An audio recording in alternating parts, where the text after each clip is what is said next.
Waiting. Okay, so we are live. And so today is the 23rd of February. My goodness, it's going quick already, isn't it? Yeah, just a bit. Okay. Frightening bit. Now, have you done any spirit boxes lately? Only other than the one that we had with the nudge of the bed and the static light click, which we never heard in this property for all of a couple of minutes. But tonight I'm going to be going up to the cemetery. Just released a two-part video. Well, the first of two parts. Just going back at the cemetery again, just using the old magnitude mode thingy. Because I haven't used that there. And I mixed results on Halloween. Did really, really well. Quite good contacts and interesting things that were said. And Christmas for really... watch out.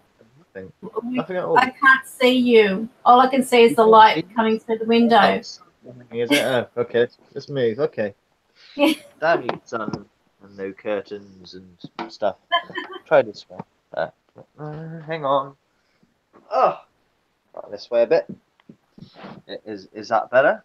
Yeah, much better. Now we can see you. There you go. Lucky you. Lucky you. All right. Yeah. So tonight we're going to be talking about ghost stories that are supposedly real and that type of stuff. Hoo-ha. And did you happen to see that that spirit box session I did last week in regards of the what's it called, Amityville home? Amityville. Oh no, my I didn't God. get to see the watch, but I had a lot of people comment to me telling me to watch it, so I think I'll watch it. But you got a lot of responses to do with the evidence and stuff. Apparently, is that right? Or I was really, I mean, to be honest with you, I didn't go in there expecting it, which I guess is a good thing when you're doing these. Yeah. Because I mean, why would they want to talk to me? Yeah, that's the big one, isn't it? You know. Yeah, carry on. Exactly. So, but that voice that came through, that male, so clear, and I thought, okay, I'm going to put it to spirit. I'm going to say, did I have any success in contacting any one of the family of the DeFeo family? And there was a female saying, yes, you did. And then after that, a male voice, really clear and consistent, he said, yes. And then there was a pause, and the same male voice said, marvelous. Marvelous. Okay. Marvelous. I was like, my eyebrow went up, you know, like, there's something here. Of all the words to choose, marvelous. They do surprise you. I know.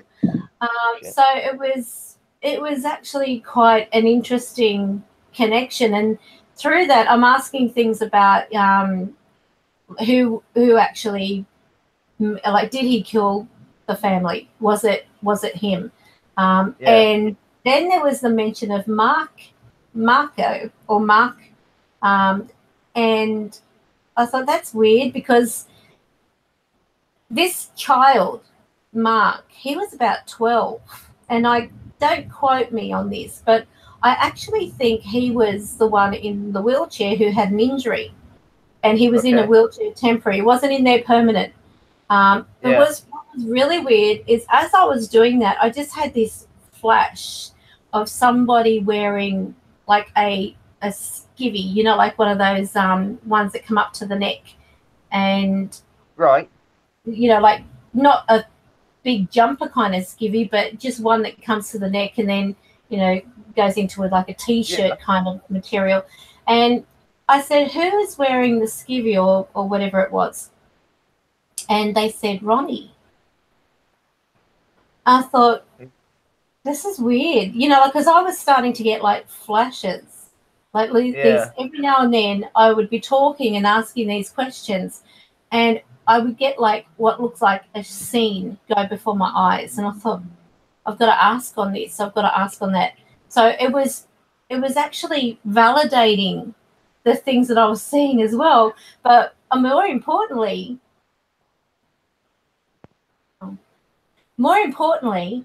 it was actually responding intelligently. So yeah. I thought I will cherry pick the best bits out of it naturally, so no one's having to sit through the whole thing, and Okay. I will put those into that one little thing. And I honestly had so much trouble with my software where I put the like what is transcribed, you know, like what is being said. Kind of, I had so much trouble. The thing kept crashing. I have never had a problem with it before. And it's not cheap. It's like $79 just for this program. And it just kept crashing. And I thought, this is weird. So I made sure that all my drivers were up to date. I made sure that, you know, my my what's it called, you know, to do with the graphics card was up to date. Everything was fine.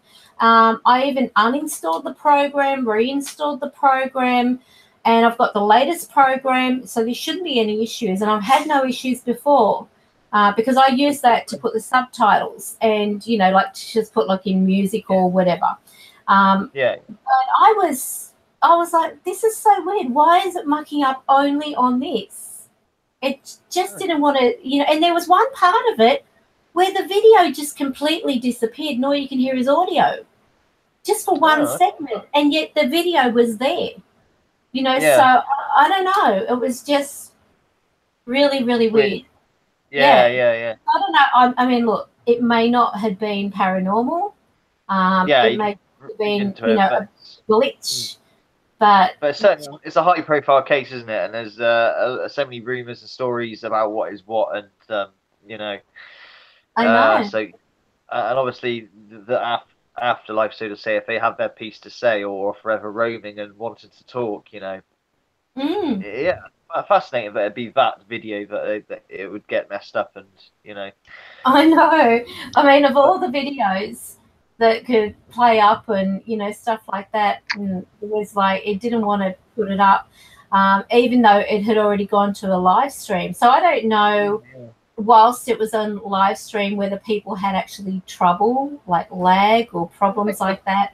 I think the live stream went okay. I mean, I checked in just here and there, and it seemed to. Well, I wasn't all the time, obviously, but you know, I just checked in just for a minute or so or whatever, come back, and it seemed to be running all right from my end. But you know, but if you're taking a video back off your own channel to, you know, deconstruct it and everything, then yeah, it's a separate entity again, isn't it? So yeah, very bizarre. And the thing is, I actually had downloaded it from YouTube, so I had the whole video, and I've got loads of space. I've got loads of hard drive space on my computer. It's actually a gaming computer, which I bought intentionally because of the fact that they're faster. Their graphics are faster.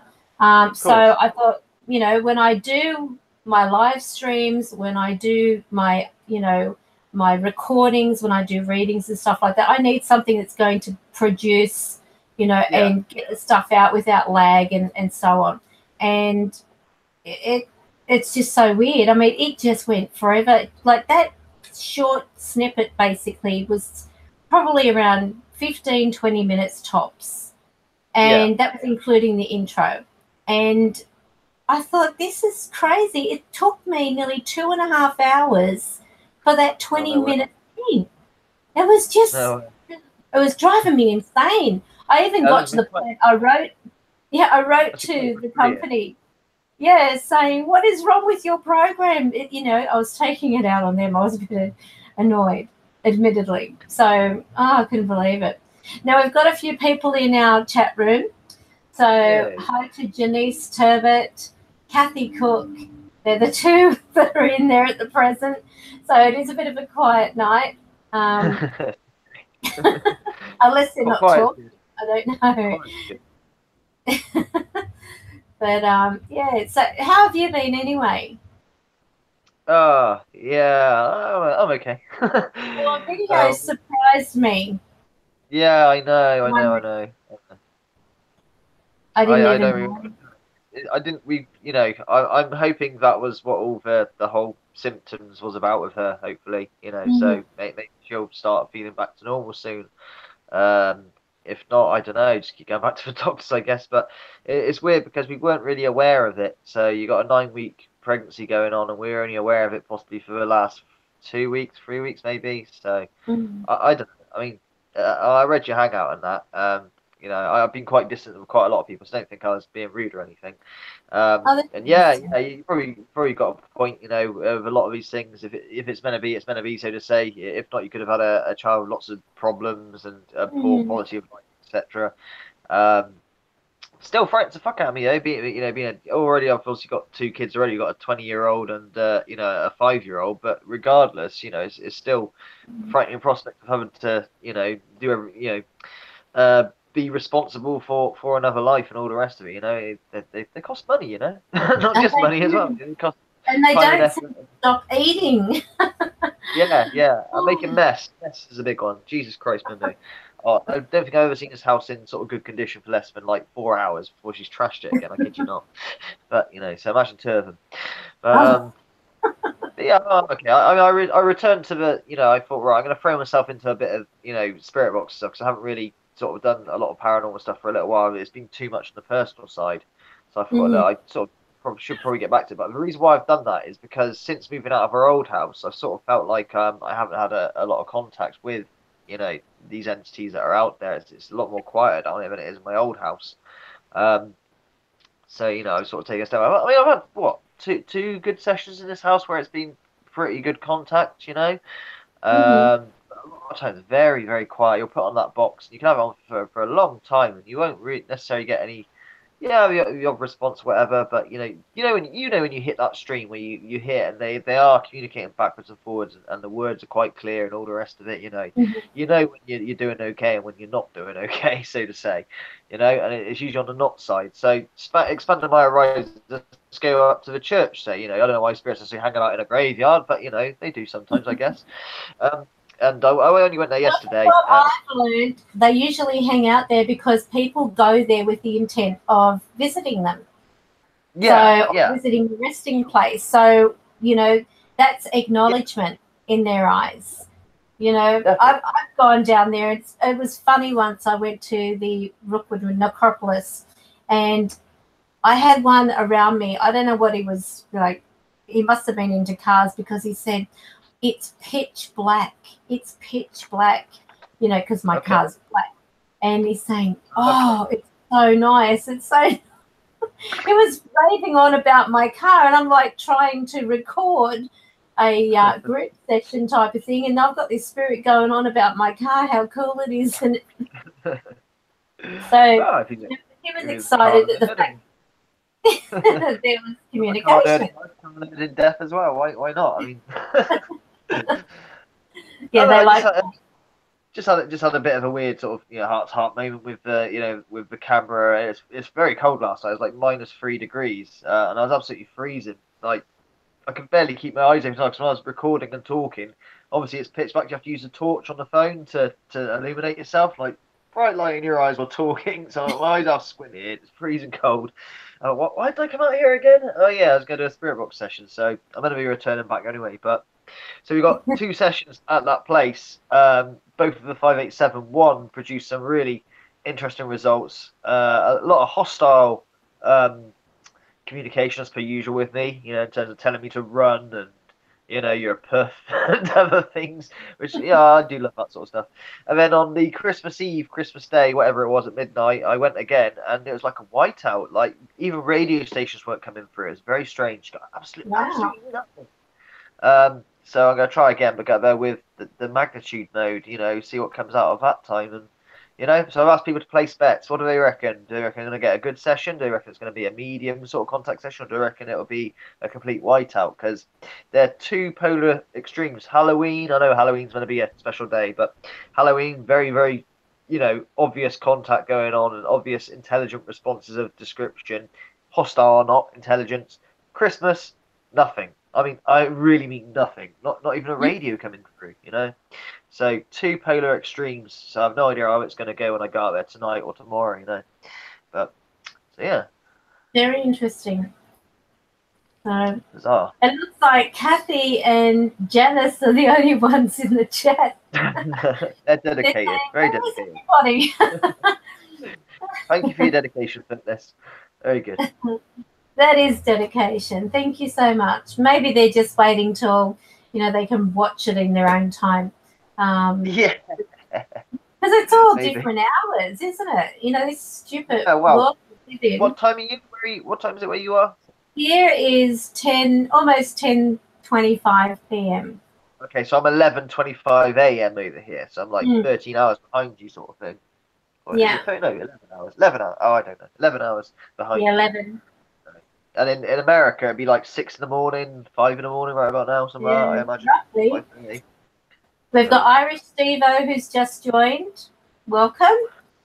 Thanks for joining. Legs right surgery, I think, if I'm not mistaken. It's 5:24 a.m. where he is. Kathy, it's 3:24 a.m. My goodness. So where's Kathy? She's in Canada or somewhere. Where are you at, Kathy? Where are you, Kathy? 3:24. Yeah. That is really early.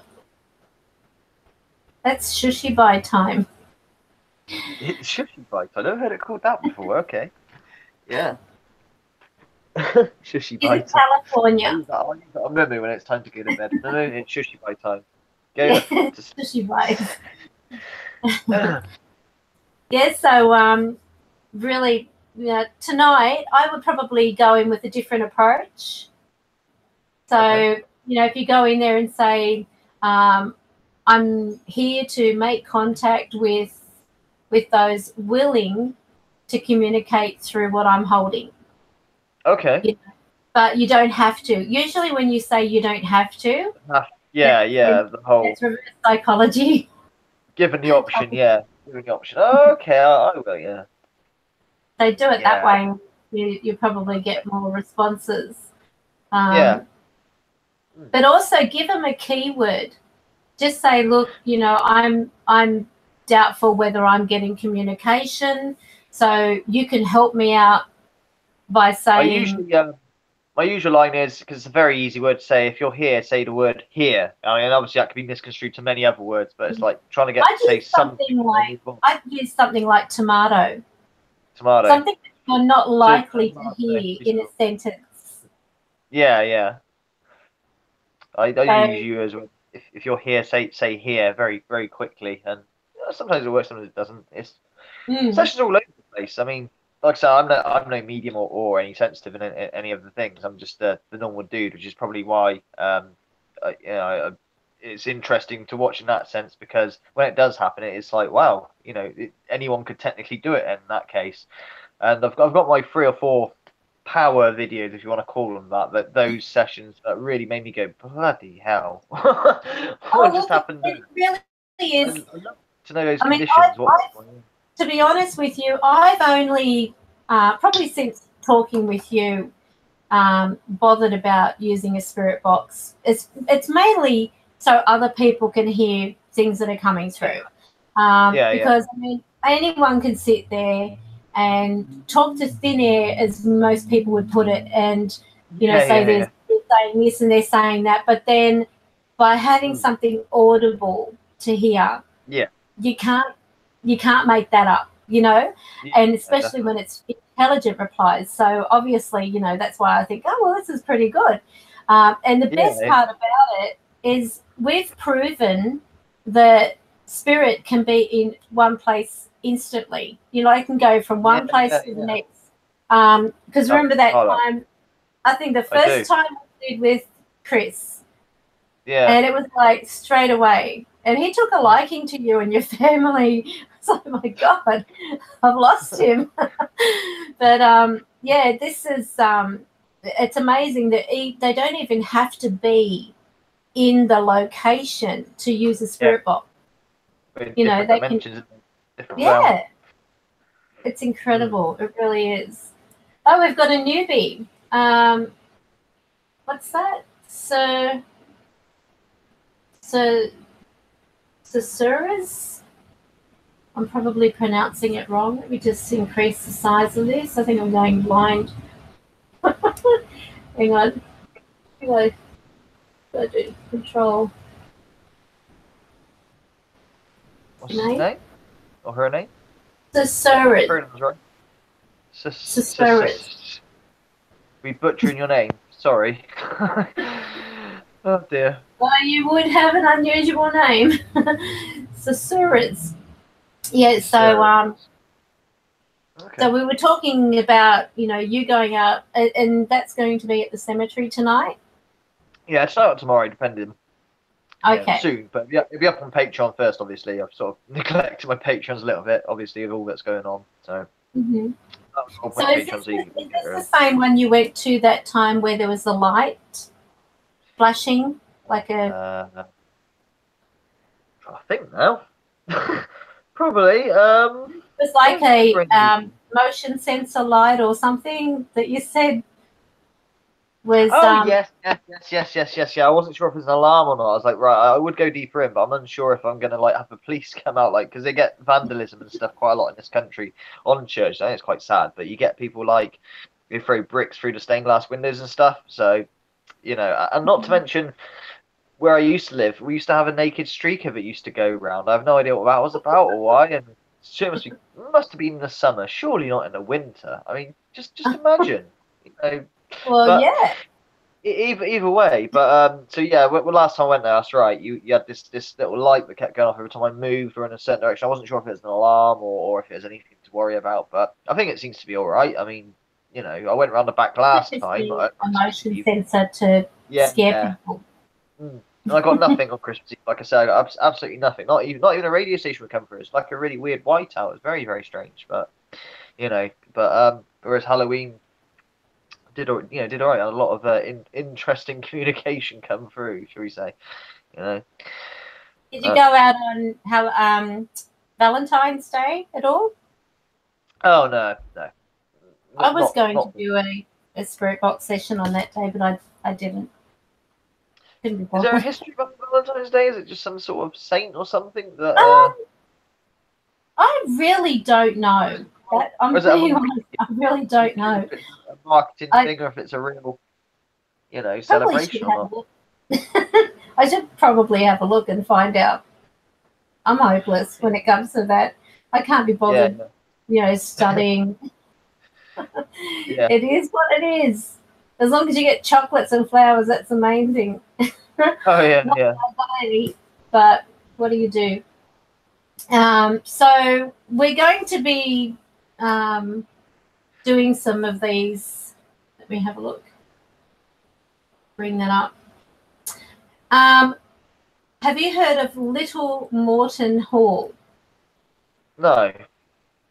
Is that a place? It is a place. It's in England. Oh, it's in England. Okay. It's in Cheshire. Cheshire.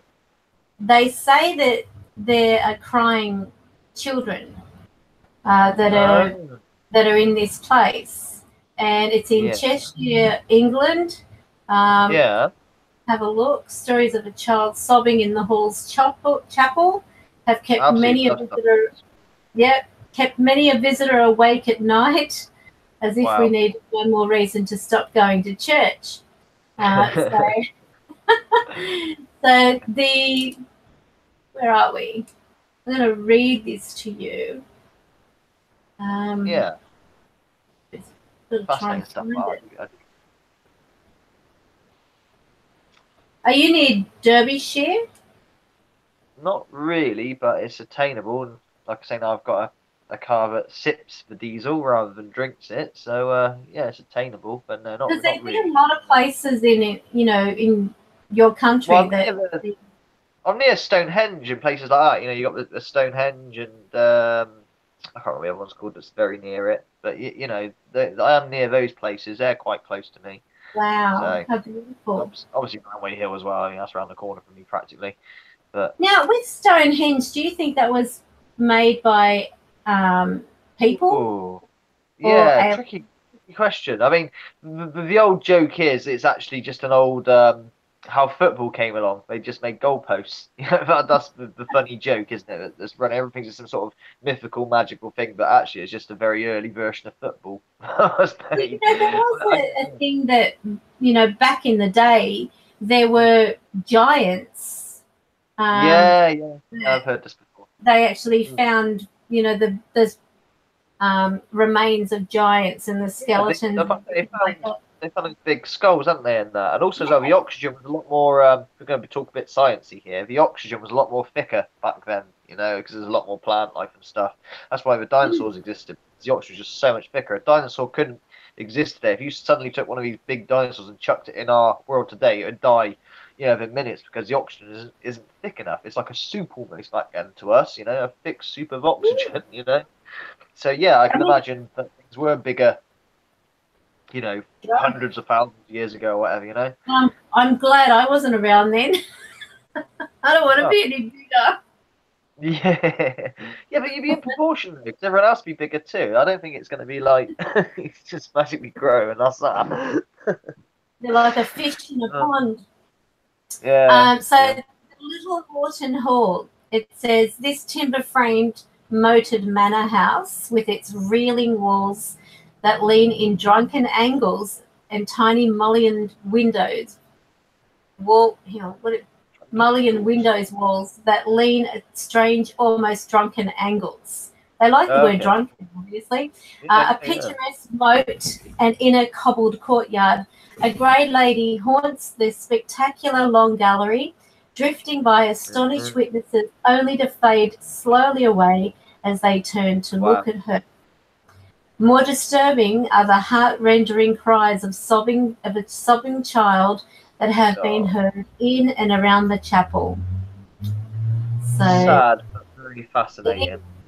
It is. But see, this is another thing too. You know that lower entities can also take a form of children. Oh God, yeah.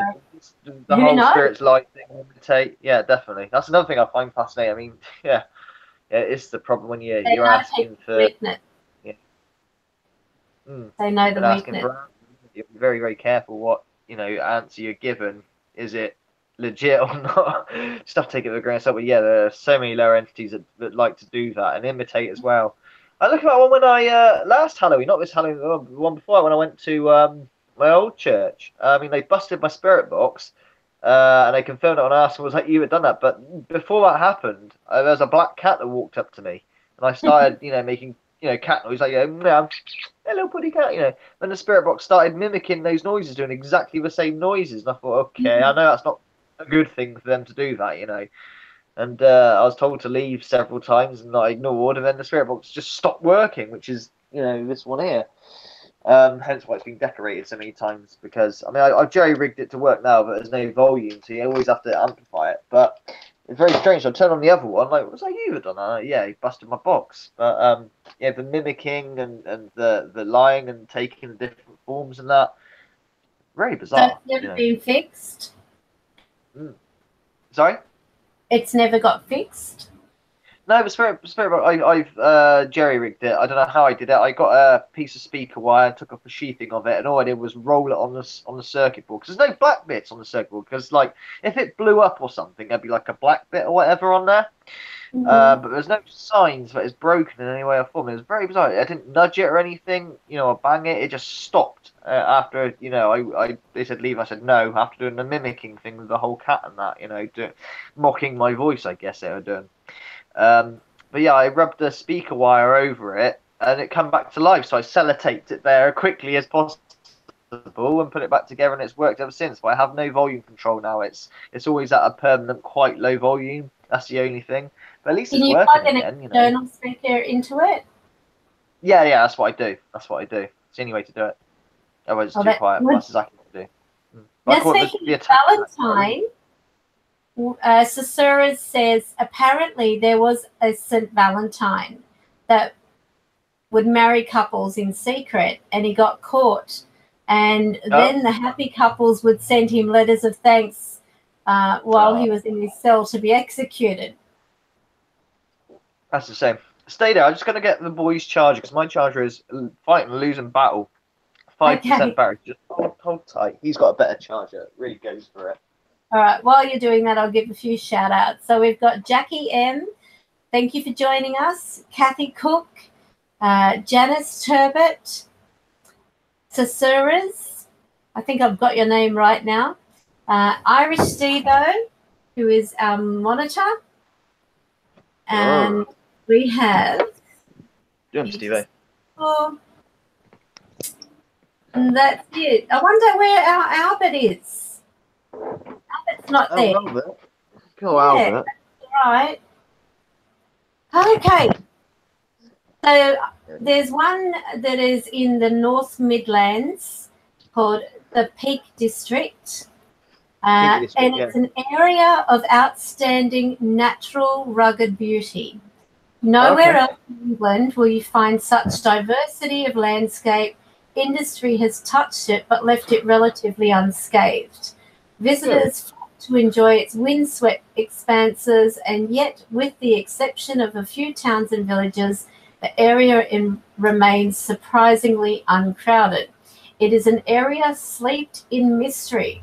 Some of its traditions can be traced back to pre-Roman days, when the most powerful of the Celtic tribes, the Brigantes, ruled the moors and highlands. Circle of standing stones and windswept barrows litter the hills, testimony to a past dominated by the worship of the old gods.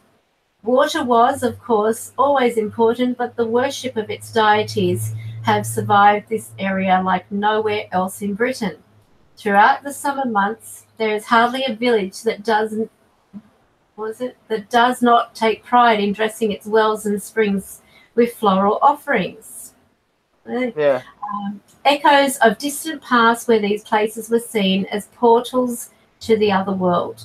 From the 18th century onwards, writers such as Isaac Walton, Charlotte Bronte, George Eliot, and D.H. Lawrence sought inspiration here, while celebrated travellers such as Defoe, Boswell, and Byron found themselves diverted by its rugged wilderness.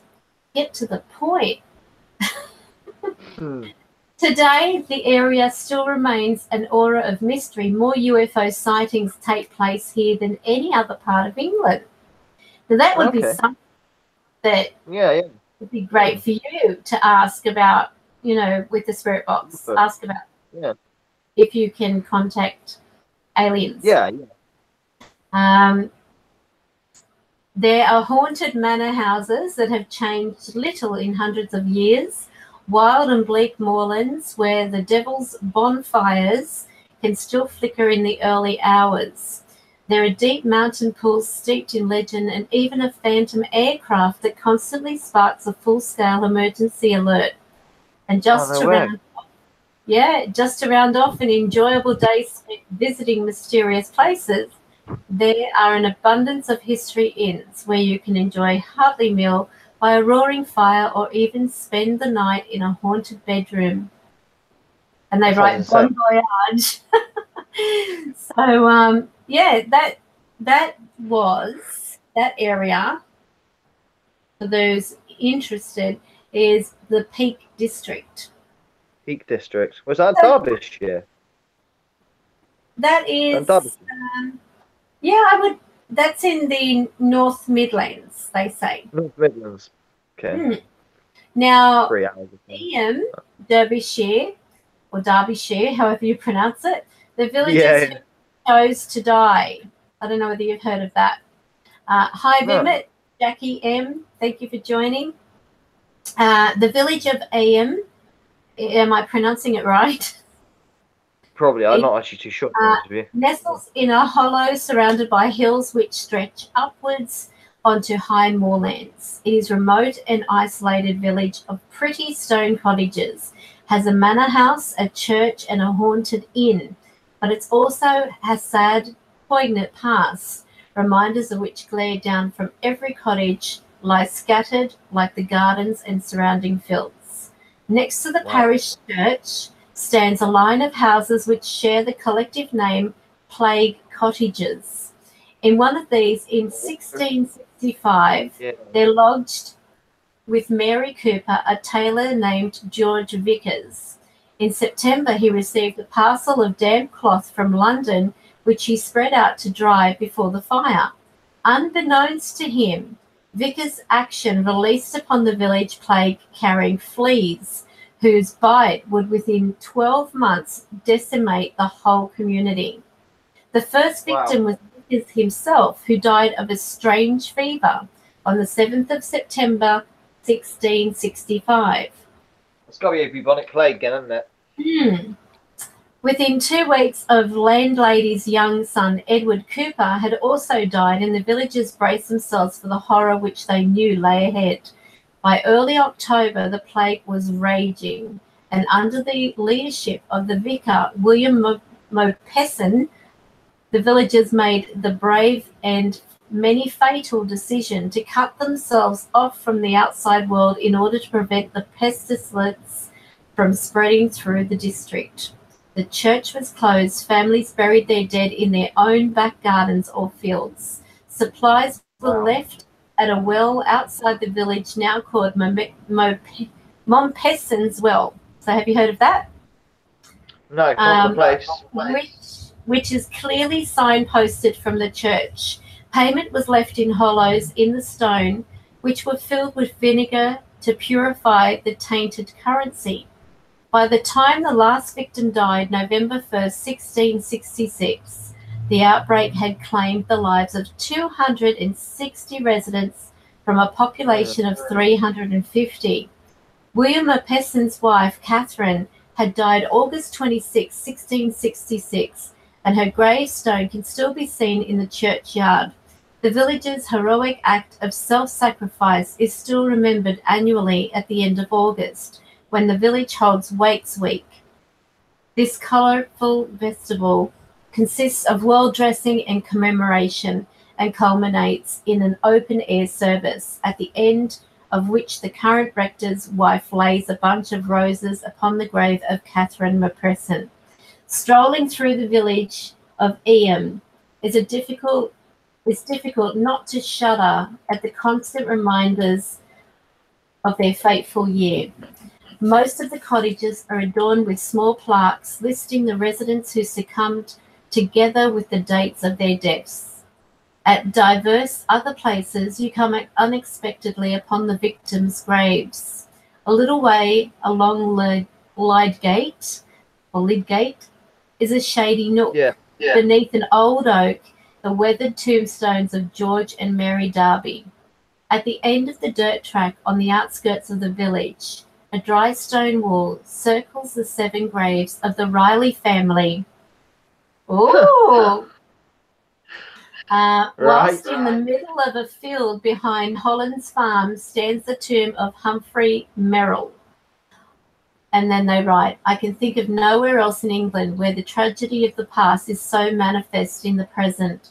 And although the village does not dwell morbidly on those long ago events, a strange and eerie stillness certainly hangs over it. So how's that? There's actually a Riley family there. Yeah. That might be worth looking at. Yeah, you never know. I don't know if they're necessarily related in any form, but yeah, sure. You never know. Have you heard of the Miners' Arms in Eyam, Derbyshire? No. A lot of, like I say, all my experience all come from that damn house. I had no what's the word, interest in the paranormal before then, so never sought out what do they call it, locations or places that are known to be haunted. I mean, I knew the famous ones that everybody does, 30 East Drive. God, I'm bored of seeing that one. Over and over again. And obviously the Enfield case I've looked at as well, but so a lot of these are all completely new to me because, like I say, all the experiences I had, as I explained in my last video, I guess, we kept it to ourselves, and it was a very closed thing. We didn't go out trying to find out more, or other places had such activities in them. So yeah, these are all totally new to me, in effect. I've got something to show you also. Early morning, about 3-ish in the morning, I was lying in bed. I wasn't actually asleep though. I was sort of like, when you can't get to sleep kind of thing. And I'm just lying there and I can hear Karen. And I started looking around, and of course, with my eyes trying to adjust in the dark and everything like that, I noticed there was this mist. And okay. I thought, okay, I've got a visitor. Now, because of the fact that my eyes were like, I had my eyes closed, but I wasn't asleep, trying to adjust to the lighting and everything like that, and the fact that they weren't really, really bright, as in illuminated, it was a bit hard for me to see. So I actually captured them coming from the floor up. So I'm going to show you the picture. Okay. She allowed me to take a photo as long as I didn't have the flash or the light on. Yeah. But I didn't need it anyway because of the fact that, she was illuminated. So here, have a look at this. So that probably a bit hard to... 2 seconds. Let me just turn my brightness on my phone so I can have a good gander. Yeah. So here, you can see her face. And she has like a scarf over her head. This is her back. And there's the floorboard behind her.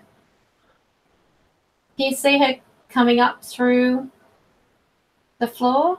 But if you have a look, she turned as I took the photo. So it looks like she's got two faces, but it's just the one. Because she turned and looked at me, over here is one face, and then here's her looking straight on. And her mouth's open. She's saying, no light. So how's that? That just, nice capture. As a great way of, backing up the theory of what I've seen of them rising through the floor. I remember, I don't know, probably about 2 or 3 times in the old house. And obviously the K2 isn't the best device, because obviously the reasons why it would be set off. But a couple of times, and in fact this house as well, from the floor. Remember, I had the whole entire floor. The whole it would set off the K2. Up to a point, say, I don't know, about 20 centimeters, but the entire floor of my bedroom. I do remember that. Yeah, it happened on two occasions, the entire floor, which is really, really bizarre. And not to mention on the episodes I've done called Order Spirit Box, where I'm going for each box that I've got access to. I think it was a dipod one. I just had the K2 on, and then all of them went off all at once, and it wasn't just like an area; it was the whole freaking room. It's wherever I went, and they were really, really strong readings. But it was the floor thing that interested me. When the thing got thrown. Yes. When the feathers got thrown or something. Yes. Yeah. I remember. That was a weird one as well. So I thought I'd have to share that with you. And there's another thing too. I had a dream. When was it? I think this was after I got to sleep or the night before, one of the two. Because I'm losing track. These dreams that I'm having are just so weird lately. I don't know whether it's like an old age thing or what, but I had this dream. This man said to me, he just sort of like approached me out of nowhere, and he said, have you looked at your hand under the black light yet? Okay. And I said, request. No. Yeah. No. And he said, well, you should. And I thought, what's this got to do with anything? Well, I woke up. I don't know what woke me, whether it was, just the dream coming out of it, what the hell.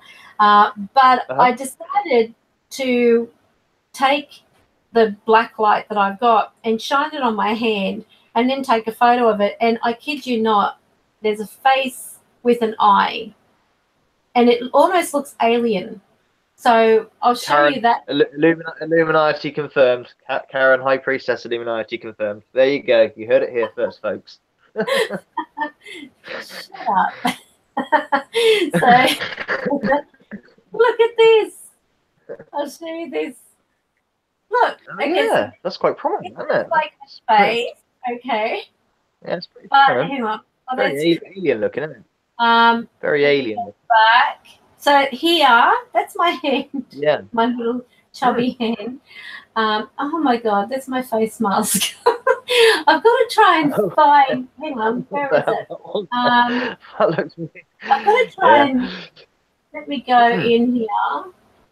I'll save this. Bear with me for a second. I'll have to save it so I can bring it up on full screen because I uploaded it from my actual phone. So bear with me for a second. Okay, so oh God, what am I doing? Full screen, I think. Trying to get. Sorry. Woo! Where am I? That must be. All right. Let me go and try and find that. This is ridiculous. Is that it? Oh, that might work. Let me. Oh God, here we go. All right, so I'll bring this up on a thing of its own, and now pay attention here. All right, I'm going to zoom in. Yeah, it's quite clear earlier when you showed it. You know, when you first showed it, it's pretty damn clear. Okay, check out. Look at the eye. What was the first shot you did when you first brought it up? It was really prominent and clear. I don't know what program you used. Literally, when you first brought it, I mean, you can see it there, but you had it really sat out clear. Oh, yeah, because I had like the actual I zoomed in and took that screenshot type of thing. But I'll try and get it. I'll have to go into my account. Bear with me for a second. My Facebook page. Look at me. Where are we? All right, so here it is. Yeah. So that might help you see. Look at that. Now that even looks like nostrils there. The eye, even a glimmer in the eye. Look at the eye. Yeah. You know, so you can actually see like an eyeball, a very distinct eyeball there. There's one over here. And I mean, it even looks like a scalp kind of thing, you know, like a so weird. Just so weird. So yeah. And that, you know, here it is saying to me, let me just go check it. Yeah, go and have a look. But I don't know what the purpose of it was. You know, what I was supposed to be. Mark of a beast. Maybe. Where is it? I've got to exit from this. There we go. Yeah, so how's that? Really, really bizarre. Maybe I'm marked. Yeah. Maybe something. Maybe I'm possessed and I just don't know it. All right, so let me just bring up our chat. Yeah, so it was really, really weird. I mean, to have that. So I bet. Yeah, why? Why would they say, have you looked at your hand under the... I mean, I couldn't see anything under my left hand, only on my right hand. But, I mean, maybe it's just my mind. I don't know. It was quite early in the morning, obviously. When you first brought the shot up, it was pretty prominent. The first... when you go over this live stream later. When you first brought it up, it was right there. You know, I saw it and noticed it straight away. Usually I need a bit of like... Yeah, look to the left a little bit, but it's very, very prominent when you first brought the screenshot up.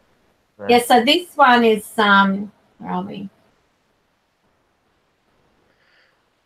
That one. Yeah, that's him. That's the one. So, but that's like a different angle. But you can still see it's like a face there. So how weird.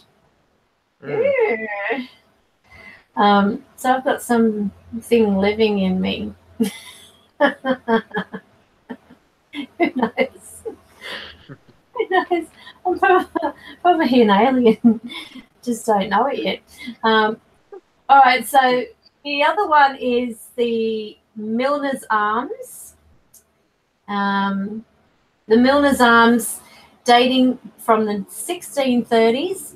It's a cosy pub, as you could wish for, when the winter winds blow down from the moors. Tradition tells the previous building on the site down in 1629 how two young girls, Sarah and Emily, lost their lives in the fire. Regulars have often heard girlish footsteps skipping about the rooms of the current building. Many residents spending the night here have complained of their respite being disturbed by ghostly activity, such as their room doors opened and closed, an action which appears to bring much merriment to their special tormentors, for it's often followed by a peal of girlish giggling from the corridor outside. That'd be me. Absolutely. Yeah, very cool. Yeah, so now that place that you went to with Paranormal X. Oh, Roundway Hill? Yeah. Runway Hill. Let me see if that's on here. Is it Runway or Round? Round as in circle, Roundway Hill. The Battle of the Roundheads and Cavaliers up there. And you know, they I mean, I don't know if it's like a tourist board or whatever, but the rumor is you're meant to hear a bugle horn go off at a certain time of day or night, shall I say, and then it will go off again several hours later, and one's meant to symbolize the start of a battle and the other to be symbolize the end of the battle. And that was my first, I suppose we could call it a paranormal experience, because a guy, I was on the CB radio at the time. We had a CB radio club. I was only about 14, I think. And there's a spiritualist there called Paul Lewis who used to do all the registration plates. Eh? Sorry? Wilshire. It's Wiltshire, yeah. Very near where I am. And he used to do registration plates for my stepdad because he used to sell cars. And yeah, and you know, I don't know how we got on the subject of ghosts and stuff, but he explained about Roundway Hill, and he took me and one of the hardest kiddies in our class up to this place, and he said no torches, which was, it was pitch black there, and he was taking us on a tour, and he you know, he suddenly said stop. And we're like, what? We're holding each other's hands, so we're pretty frightened as 14-year-old kids in the pitch black. We're both wusses, even though he's meant to be the hardest kid in the year or whatever. And he told me not to tell anyone. But he goes, look over there. I'm like, well, I'm trying to look because it's obviously pitch black. And this is the thing, you got to worry about pareidolia and stuff, obviously, because, you know, it's pitch black. But what seemed to be, what my eyes were showing me, was there was a guy with a shield, and he was peering over his shield, and he was giving us the most weirdest look, as if unsure. I mean, I imagine it would assume it was a real spirit ghost entity. You'd have, you know, this guy peering over his shoulder, and he's seen us in jeans or whatever clothes when they're wearing something completely different, and this is a big battle going on. I mean, who the hell are you? You know, what are you doing? And he just sort of faded out after a while, but we stopped and we were looking at this entity for a good 5 minutes or so before it sort of faded out. You know, it's really, really bizarre. And that was my first, you know, experience with it anyway. Yeah, pretty weird, pretty freaky. Listen to this. It's interesting the way you describe that, because glancing at some of their notes on Roundway Hill, it says there are historic accounts of ghosts that allegedly used to haunt this area. This was the apparition of a headless figure walking over Roundway Down. Many years ago, a shepherd is thought to have met his ghost, and he claimed that the apparition had walked alongside him for some distance before vanishing. Yeah. Later, they asked why he did not speak to the ghost. The shepherd replied, I was afraid. It hadn't spoken proper to him. He'd torn, what was it? If I hadn't spoken proper to him, he'd surely had torn me into pieces. Yeah. I used to war a proper battle. I mean, there are stories of people saying that they've seen, you know, entities being hung and stuff, you know, like hanging from the trees and that. I mean, but if you look on me and Paranormal X, you can hear gunshots going off in the background, like musket type gunshots. But I can't remember what he said now. Something about oh, I don't know if it's about a hanging or something. There's something on that video. I can't remember. It was quite prevalent, but I've gone up my head now. Yeah, I mean, I've been up there several times What, after, and I've got absolutely nothing up there, which is kind of odd. I mean, I know I went in the day, but I went in the night. I got a few.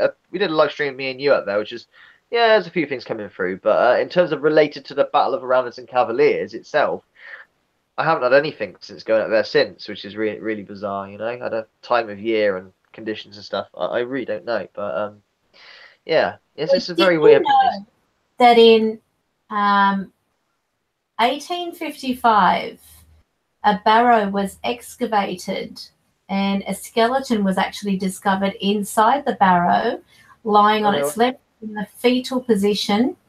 The Oh, yeah. skeleton was not headless, but interestingly, there have been no further reports of the headless ghost since the excavation of the barrow. They found it, yeah, possibly him. Yeah. So Yeah, that's interesting. yeah. I think they say they find rest or peace or move on or whatever it is they do. And that's also supposed to be an area where it's infamous for UFO sightings. Yeah, yeah. I mean, it's quite. There's no power lines. I mean, like with the K2 going off in one of Paranormal X's video, there are no power lines there or telegraph poles. It is completely just forest. That's all it is a forest, you know. So, you know, you can't, like, you know, it's good that it debunks, well, if you had a power station nearby or a couple of overhead wires could cause some weird things going on. But yeah, it's just a very dense, it's not big necessarily, but it's a very dense forest, you know, and that's it. There's nothing else there. There's no houses there or anything like that. And it's high up as well. You can see the whole of devices and that lot. So, you know, you probably would see UFOs and stuff quite clearly if you're on that area, because you can see, you get a nice clear view of the sky. What's is it a populated area where there's street lights and everything at all? Not that bit. There is if you go down the hill because you go into devices, obviously, but that bit, no, there's no street lamps or anything of the sort. I mean, you might get a bit of light pollution if you're looking outwards, but where you are, if you look straight up in the, you know, up in the sky, there'd be no light pollution or anything like that. So that's good. There's nothing. The street lamps, there's nothing there. It's just literally woodland, untouched. A lot of people go there for the 4x4. I know I used to take my Shogun up there, and it's a very good 4x4. You got the typical death bowl and all that lot, you know. So obviously, a lot of people, you know, that's not in the forest. But there's like I can't really describe it, mud boggy, fieldy type place, and you know, people take their 4x4s and drive down there and mess about and stuff, you know. So. Do you have a magnetic hill or magnetic mountain in your country? Oh, what? It's called Magnetic Mountain. We've got one here. I don't know what that means. Oh wow! Let me tell you. Yeah. What you do is you drive to a certain section. I remember as a teenager, there was myself, my girlfriend, and then her boyfriend and my boyfriend, and we went to this location where it's called Magnetic Mountain, and there were like reeds, like plants, you know, either side of the vehicle and everything. So we put the car in neutral, and honestly, the car was moving up the hill, and at one point, you just reminded me of something. There's a famous, I say famous, I can't remember exactly where it is, but I'm sure I could find out. There's going to be a girl that got run over and killed at this place. And apparently, if you put your car there, bear in mind it's on a hill, but the car gets pulled uphill slowly, and that's the exact spot she died. Apparently, you know, similar sort of thing. I wonder if that's so. Well, that would be like a magnetic mountain, they call it. Yeah. So your car's in neutral, it's turned off. Yeah. And it goes up this hill. Yeah. Yeah. And then at one point, it looked like a white horse ran in front of us. Oh, right. And I thought, wow, there's a horse. And they said, that is an optical illusion. Yeah. So that is, you know, like it looked like a horse. It really did. So it was so weird. But this is a place. I mean, now they've actually got farming land around it. They've got houses up on that road and everything. I went out there one night with my daughter, and I put the car in neutral, and I don't know whether I didn't go to the right location, because at that time it was all a dirt area. It was like a paddock kind of thing. But now having the gyprock on the, what's it called, you know, the cement on the road and everything like that, and houses, it just took the whole thing away, you know, like Yeah, yeah, yeah. yeah. Yeah, I But find out about that place where the girl died, but they say, you know, when you park there, obviously she doesn't want you on her spot, so she pulls the car upwards. So you go, yeah, the car in neutral, like as you yeah. described, gets pulled up the hill to a point off of her spot, apparently. I don't know if that's true, if there was a girl that died there, or as you said, the whole Mm. magnetic mountain thing. But it's just obviously a very similar or same thing that happens, you know? Well, I'll tell you I one mean, experience I had when I was at the Rookwood Cemetery. I was looking for a friend's grave, and I had never been to his grave, and I thought, you I know, think you told me about this, but yeah, yeah, help yeah. me find his grave. And I had the car basically like the motor was running, but it was in neutral, and the car was being pulled, and it just kept like going forward. There was no hill; it was all flat type of thing, so there was no reason for it to be moving at all. And I kid you not, the car stopped at this certain point, and it was even like turning in certain directions, everything like that. I thought this is weird, but I just let it go. Yeah. But I kept my hands near just in case I needed to grab the steering wheel. But it just went, it guided itself, and then it stopped. And I got out, and it actually was the Russian Orthodox section. And I Okay. mean, I could not find it initially. I mean, the map's quite clear, but you know, then you've got all these Yeah. turns and twists and everything like that. But I was actually taken straight to his grave. It was Yeah. incredible. I went out there Yeah. once, about maybe 6 months ago, and I couldn't find it. I could not find his resting place. It's like it just disappeared. Wasn't there? Um, Yeah, yeah. yeah, it was so Disappeared. weird. So Hmm. you're getting back to that what's it called? Magnetic hill thing. I don't know No, what you no, want the to call one it, but that you yeah, yeah. went to. They said here that um, the folklore of that area is there's a story attached to the area of a blacksmith who lived at St. Edith's Marsh. For some Okay. reason, the devil was very anxious to convert the blacksmith to his cause. However, the blacksmith refused to be converted to the dark side. So the devil disguised Okay. himself as a well-dressed gentleman and presented at the blacksmith's forge.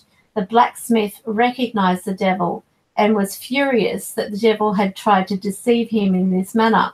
In his anger, Busted. he thrust a red hot, what was it, horseshoe into the devil's heel, causing him to jump into the air.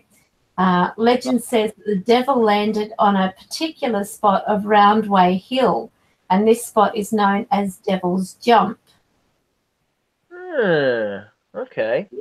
The story also Uh, claims that this incident caused the devil a great fear of horseshoes, which is hmm. why people think that to put a horseshoe above a doorway will keep the devil away. So that's where Yeah, that yeah. came from. UFOs, There's round, see in Devise there's another interesting story. I mean, Devise obviously got a lot of stuff. So it's only around the corner from me, so I have to look up that area where you just said the Devil's Jump. But there's a plaque and a statue right in Devizes town centre. It goes on about there are two ladies, women, labourers, what we call them, in the 18th or 17th century, and they were stealing potatoes or something. I guess they were hungry, and confronted about this by the mayor or somebody. I probably got the story completely wrong in terms of who's who, but you'll get the gist of it in a minute.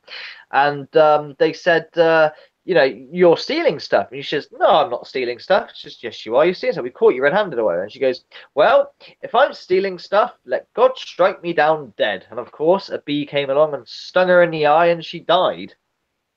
So, you know, don't take they've the got to false negative be. thing. Yeah, but that's a proper documented thing that happened, apparently. I mean, I Wow. probably got the story a bit wrong, with details and everything, but that's pretty much what happened. She said that she wasn't stealing stuff and swore by God if she was, let him kill me. And, well, she died like Wow. minutes later from a bee sting to the eye. So, So be careful what you say, yeah, yeah, yeah. especially if If you're you mean it, lying. don't not mean it. I know I did to Oh, say something like there's mean it. also, it says here, um, there's also claims of a ghostly dog that have been reported. People see the No? dog shortly after they became aware of the sound of chains rattling nearby. Later, a story recorded is that of a young couple who were walking on Roundway Hill, September 1973. So that's not that long ago. No, that's not too long ago, is it? Suddenly a mist descended upon them. As the mist got thicker, they saw several white horses. The couple also noted a strange atmosphere, and they were extremely scared. As they watched, the horses disappeared into the mist, then suddenly the mist disappeared. While they were there, a mist descended also, but it was a little way from, what was it? While we were there was a mist that descended also, but it was a little way away from us, and none of us claimed to see any white horses or anything else unusual. So this is where it's documented here. The UFOs, it says Roundway Hill is situated on a ley line and has been a popular focus for UFO sightings. A video allegedly captured on Roundway Hill in 1996 shows balls of light flying around a crop circle nearby. So they've got crop circles. Yeah, we do get quite a few of them around there. At least you used to, anyway. Wow. That says, unfortunately, there were no crop circles formed at the time of our visit. As the sun was setting over Roundway Hill, that's chocolate. You know where my mind is. The mood of the group was poignant and atmosphere was peaceful. It was difficult to imagine terror and confusion of the massacre of so many human beings occurring in this tranquil place. Then they say, what is it? Chris showed us a bloody dick. You got to go? I've got to go, sadly. All right. No. Well, I'll continue reading this and then go into the rest of the stories. I'll have to go check out a lot of these places because they're all in devices. That's great. Like I say, that allows me to, that's not too far away and certainly doable. Looks like I've gone to Roundway Hill several times, so a bit further afield or whatever. I didn't know a lot of these. I knew devices has got, and there's a couple of like pubs that are known to be haunted in devices. I did send an email. Yeah, okay.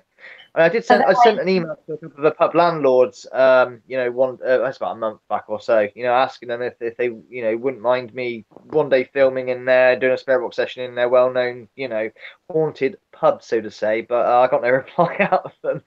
But hey, Okay, so I've sent you the link. You can have a look at the page. That's me. Yeah, well done. Okay, I'll check that out. Nice. Yeah. Because there might be some really good places that you can go around there and, record and see what you get. Yeah, nice one. All right. Well, I'll probably leave it at that. It'll be probably the easiest time to get ready now. So I got an appointment to go to, unfortunately. But all right then. Thank you very much. Is the chat room alive? Have we still got people there? It's alive. There's Fallen Angel, Caroline, Kathy Cook. What else have we got in there? There's just scrolling up.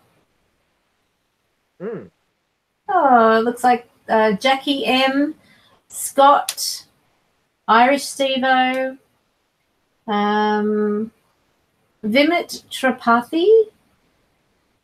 Okay. Dennis Turbot, Cesares. And I think that's it. That's not too bad. Yeah, it's a nice little room. Yeah. So, yeah. Well, Phyllis, thank you for joining me. Scott Preston. So Scott Preston is there too. Yeah. And they're saying goodbye, Riley. I see you later, guys. Thank you. I'll see you again soon, all right? Okay. Bye. Bye. All right, so I'm back. So that would be actually a really good place for Order to go and have a look at, obviously, to find out a little bit more about the location and its history. Very fascinating stuff. Now, let's have a look at some of these other ghost stories.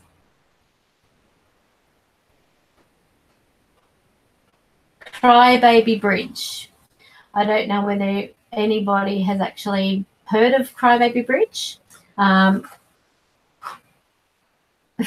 They write, can we all agree that nothing good can come from a place called Crybaby Bridge? There are a few Crybaby Bridges around the country, and they all have some kind of local legend about them. The sounds of a weeping child coming from them late at night. The most intense story comes from Alderson, where a woman who was raped multiple times by her father would supposedly throw her unwanted infants off the bridge. Lovely. Then we've got a thing that states the Radiant Boy. Child ghosts are never good. This is what they say. Even if they're not malicious, you know that something atrocious happened to them while they were alive, and that's simply depressing. But radiant boys are probably the worst kind of child ghost to run into. I don't think I run into any radiant boy. First, they're glowing naked boys. And no thank you, you know. I don't know who wrote this. Secondly, radiant boys portend of the destruction that follows a great rise. The most famous radiant boy story comes from Robert Stewart, 2nd Marquis of Londonderry, who saw a radiant boy when he spent a night at the Corby Castle in Cumbria. Basically, the Marquis of Londonderry woke up in the middle of the night and saw a glowing naked boy float across his room and disappear up a chimney. Yikes. This is what they're writing. Yikes. Years later, he would slit his own throat with a penknife. Now, there's no real, I don't think there's any real link. Whenever there's some type of spiritual experience and then they're saying years later this happened, I would assume that the link would be almost within the same time frame of seeing a particular spirit. What are your thoughts? I just think it's just coincidence. It says listening and watching, but I'm getting ready at the same time.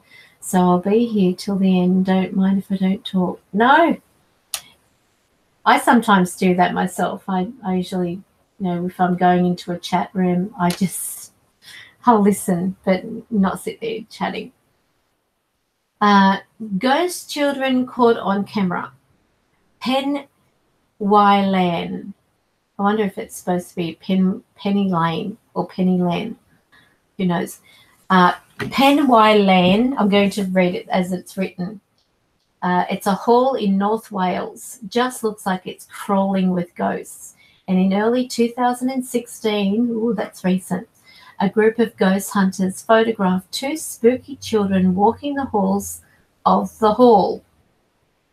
The photos caught 2 youngling apparitions, the first of a young boy peering out of the windows, as children are wont to do. Sorry, I'm pretty anal when it comes to writing. It's got to be perfect. And the second photo features eyes and a face of a young girl. Even though these kids are ghosts who are doomed to live out the same moments until the sun dies and the earth freezes to death, at least they get to live in a beautiful mansion, right? Let's have a look. I wonder if there is actually the photo. Okay, so this might be a photo. So what I'm going to do, if you're typing something, just know that sometimes when I skibbly do over to a different part, I won't be able to see what you're writing. Not being rude. Just how it is. Such is life. All right, so let's have a look here. Here we are. Terrifying pictures of ghost children caught on camera at haunting 17th century home. An image taken at Penwye Land Hall in North Wales appears to show a young boy in black staring out of the Grade 2 listed Gothic building's window. I would say that would be it. Or is it this? That looks like just some type of ornament in a window or something. I don't know. The group used several gadgets during their investigation, including cameras. No kidding. Oh, hang on. That looks like a circle over here. Oh, goodness me. Let's have a look. Looks like we're getting bombarded with Justin Bieber on the side. Okay, so it says the eerie apparitions of two children have been caught on camera by ghost hunters at a 17th century home. These spooky images were taken paranormal investigation group The Haunted Hunts during a visit to Penwye Land Hall near Rawben in North Wales. Now, if I'm pronouncing these places incorrectly, sorry. The first image shows what appears to be a young boy in black staring out of the Grade 2 listed Gothic building's window. Where have I heard that one before? While another hair-raising photograph captured the grounds of the home features the ghostly face of a young girl with eyes, nose, mouth clearly visible. The Gothic house was built in 1690, said to be a home to a number of ghostly apparitions, reports the Daily Post. Read more zombie film crew. Visitors claim to have heard footsteps and voices from empty rooms and strange shadows lurking in the dark. Legend tells that their cellar may have once held prisoners, while the screams of crying baby can also be heard in the dead of night. Daniel Moss, 26, of Helsby in Cheshire, and his team have been investigating haunted buildings across the northwest and North Wales for about 2 years and claim to have encountered a number of spectres. The group used several gadgets, including camera, K2 meters, E.V.P recorders, Ouija boards, and temperature pods. Yeah, so that's the one I was pointing at. And you know what? Look at that picture there. I'm going to show you something.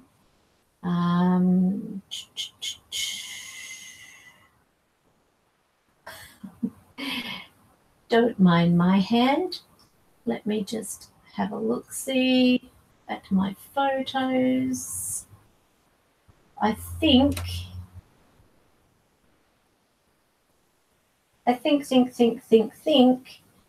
it might be under my, oh, there's one post. No. Oh, that's my grandmother there. It's got to be. I'll try and get it in a minute. I'll just read these. Updating everything.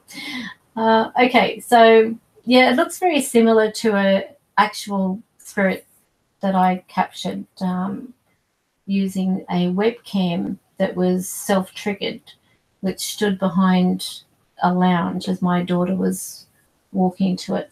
Okay, so where are we? One of the most mysterious locations. The capture of the image of the little boy in August last year, but say it was only a day later they noticed the strange presence. The ghost of a young boy in the window.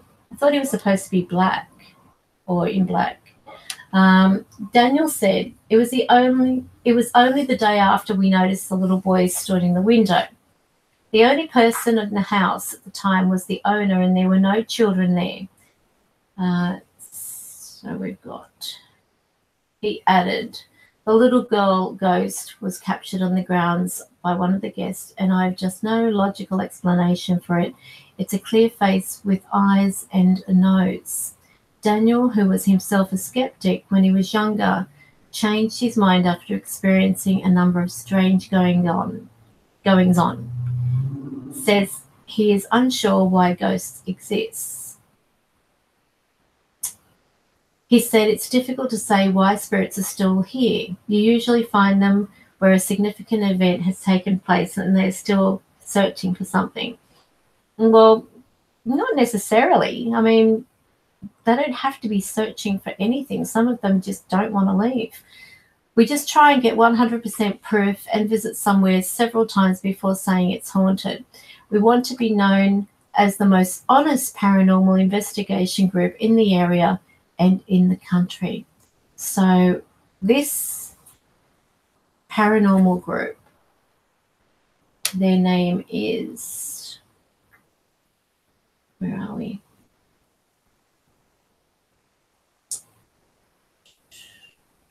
Where is their name?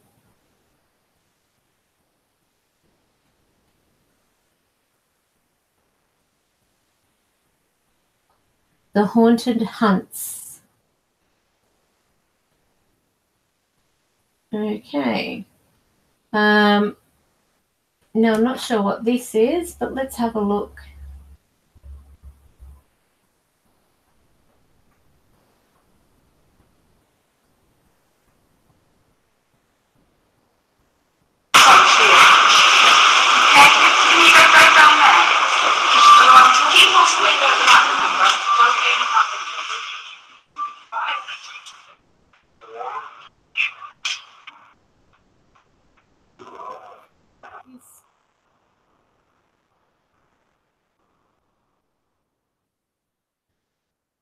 All right, so let's do this again.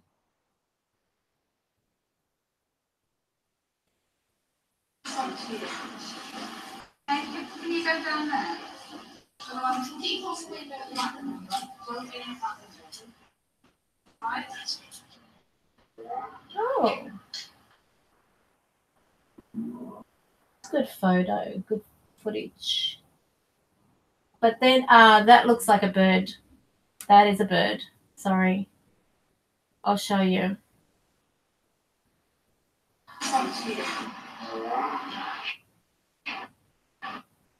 Because you can actually see its wings. You can see its wings. Let's have a look again. That's a bird. See? And let's try and zoom in. Okay. You can see one wing here, one wing here. So over here, it looks like a blob, but it's definitely a bird. That's a bird. Probably nesting there. Ah, there we go. We've debunked something already. Okay. So let's go back.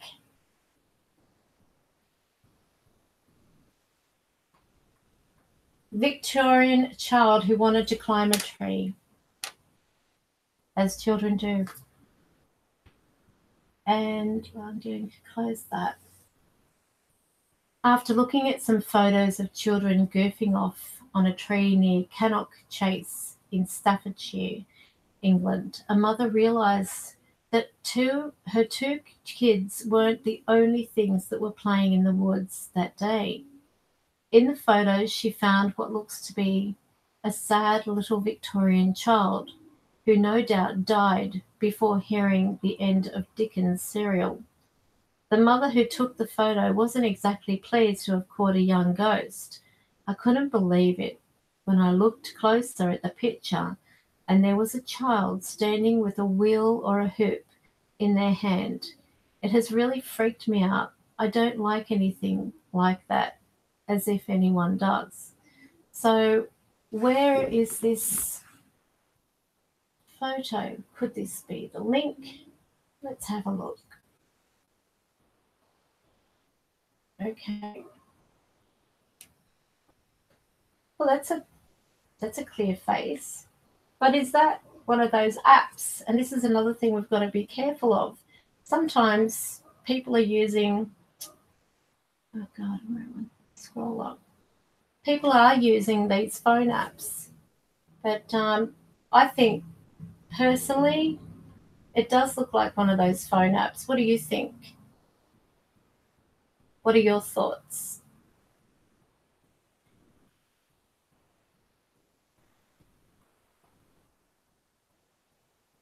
To me, it looks like a phone app. I mean, why would a child be up that high in a tree? The only other way we can do this is by doing a search. So we go.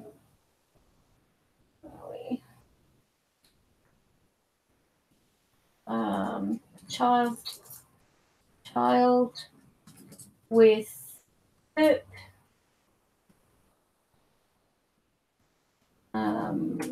Ghostly at pick. Okay. So we can do things like that. Oh gosh. All right. What's this one? Can't see that very well. Just bring that out.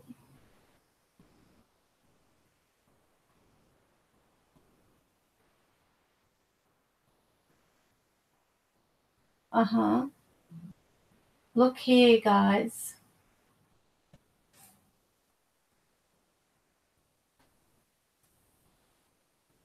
And here's that. That's the same photo. That is the same picture. So look at that. Within a second, it's the same picture. Look at the position of the hoop. This has been, that's obvious. It is a fake. And whenever you see any type of photos on, even on YouTube, stuff like that, even on videos, pause it and have a look. Do a search. What is the child doing? What are they wearing? What are they, even if you do like a copy of the frame, so you use like a crop tool or something like that, and then do a Google search with the actual image. I mean, look how quickly I was able to find that just by typing in the characteristics of that. So this is the same picture. And this is what annoys me about people who are just making a mockery out of the paranormal. There are really spirits out there, and I don't feel that a child would be up in the tree at that height with a hoop. So there we go. There he is. Honestly. So it's not particularly a phone app. It's actually something that is, maybe I should call this debunking. I don't know. I hate to do things like this, but I have become that way, that you can't take everything on face value. And I've seen spirits, I've captured spirits, I've shared photographs, and they're nothing like this. I mean, there are times where you can say, okay, it looks like pareidolia, but when you've got a voice coming from what is supposedly pareidolia, that's another thing too. And that one that I captured the other night, her name is Nadia. Not a name that I would be familiar with, but, this is, they actually do rise from the floor, in my place anyway. But they're all different. Sometimes they are like orbs. Sometimes they are manifesting in their own illumination. But the thing that really ticks me off when you've got this type of stuff going on and people making a joke out of it, so it'd be interesting. What's this? Oh, look at that. Teresa's haunted history of the tri-state. So here we go. Evidence someone digitally altered the image, adding the boy. The photo below was found on the Facebook page Ghost App Ghosts. So there you go. There is a page where you can actually look up all the different ghosts. So there we. How awful! It is actually awful that. So look at this big write-up on it. Okay, let's just bring this up. Mrs. Michelle Mason discovered after looking over a picture taken on a family day out. After looking back over the picture, she discovered the figure of what appears to be a Victorian child. Mrs. Mason, 39, explained, "We were on a family walk one afternoon and the kids decided to climb a tree. I stopped to take a photo, but it wasn't until I got home that I spotted a child's face looking back at me. I couldn't believe it when I looked closer at the picture. There was a child standing with a wheel or a hoop in their hand. It has really freaked me out. I don't like anything like that."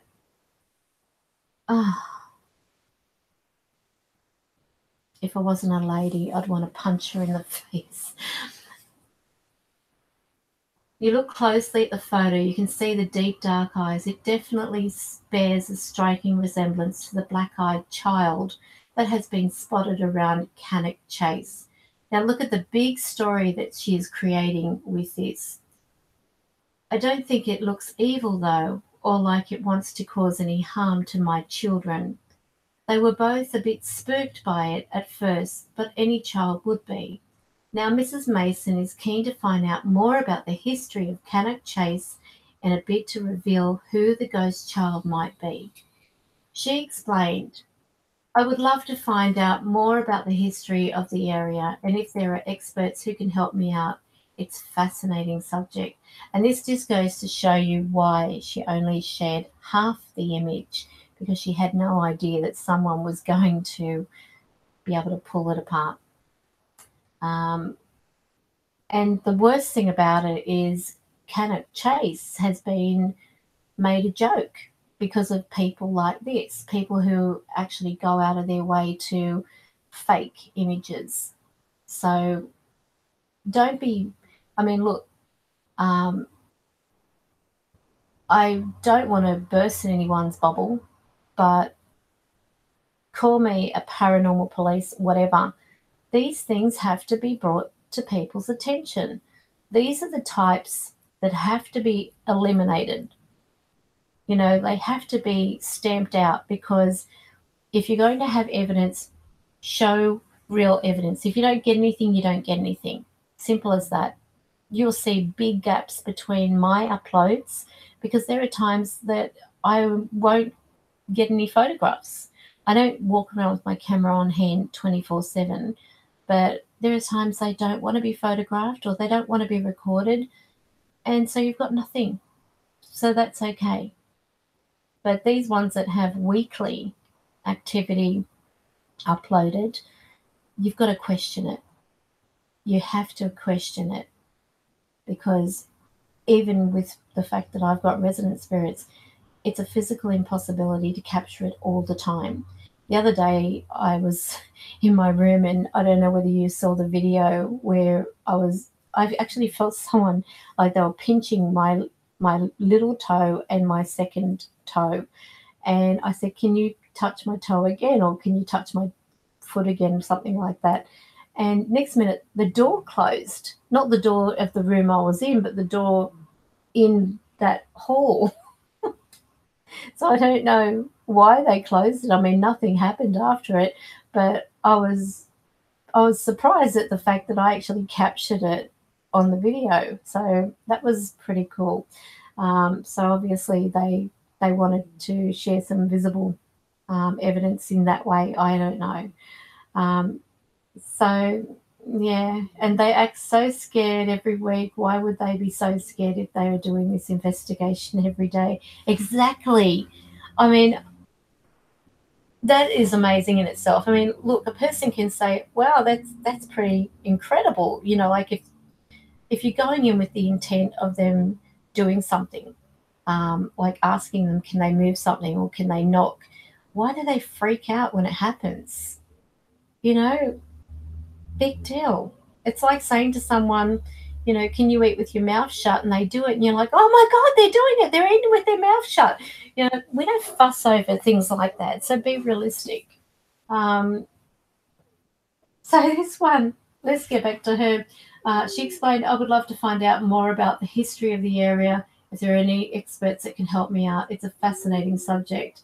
I wonder how she's feeling now. Her face is up there in public, you know, and she's live. She's actually, oh God. I have a lot of feedback from people, and it's a split pretty evenly between people thinking it's a little boy or a little girl. Different people have spotted different things, such as a hand holding a hoop or a stick. Everyone sees differently, I think, depending on what they believe. The full-time carer added, some people have said that I must have used Photoshop, but I couldn't tell you the first thing about that. I have no idea how to use anything like that.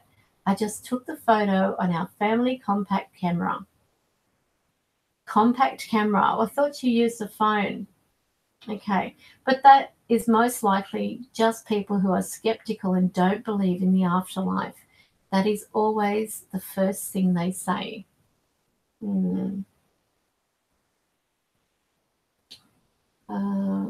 Let's have a look at this. What's this? Caught on camera, remember these spooky moments. Dick Williams was shocked when he checked his garden This is a bit slow. Camera for nocturnal wildlife, only to find what appears to be What? An old lady walking down his garden path. Despite inquiries being made, no trace of the woman has ever been found. Well, that can't be. How can that be a ghost? I mean, seriously. No sound, just popping in. Much love, guys. Bob. Hi, Bob. Thanks for joining. Oh my God. All right, so this is a little lag. I don't know whether my daughter is using her computer or something, but. Next, the ghost of the valleys. Holidaymaker Paul Feehan couldn't believe his eyes when he replayed a video of his trip to Wales, only to spot what he says is a woman wearing Welsh national dress. Finally, the country house ghost caught on CCTV. Paranormal experts believe this luminous yellow glow, seen outside Croxteth Hall in Liverpool, could be the ghost of the 7th Earl of Sefton, who died 40 years ago. Or a spider in a web. Oh my God, I can't deal with it. I really can't. Okay, so then we've got rubbish that follows. Okay, so there is that. And let's move on. What do you want? What do you want? You've eaten all day. You're not having any more food. Okay, so that looks like nothing there. So I'll go back to the screen. So hello, Bob. I think I just said hello to you. Thank you for joining. So as you can see, there are obviously people out there who want to create things, and that was clearly a bird that I saw. I mean, look, I don't know. I really don't know. I'm sort of embarrassed because the title of the video was supposed to be, what was it? Let me just go and have a look. What was the title? More real life ghost stories. I'm going to change that. That is changing, definitely changing that title. So there was actually a link that I had, and I was reading from it once before about the the ghost stories, and I don't know where I've put it.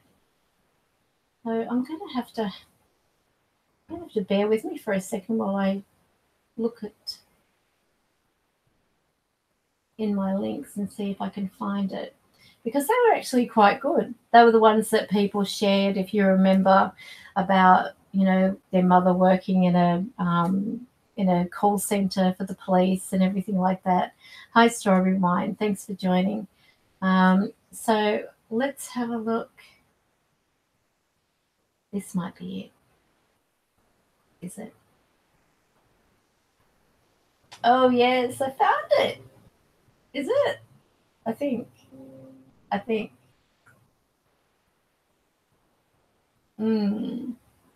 So did we talk about shadow people last time? The 13 people describe their eeriest experiences with shadow people. Do you want to hear that one? That's okay. Okay. And then we've got, I'll surprise you. Okay, so we've got story time with Karen. And I might actually let you see the pictures, because people like to see pictures, don't they? Want to see me reading. So I'm going to share the picture. Here we go. Yeah.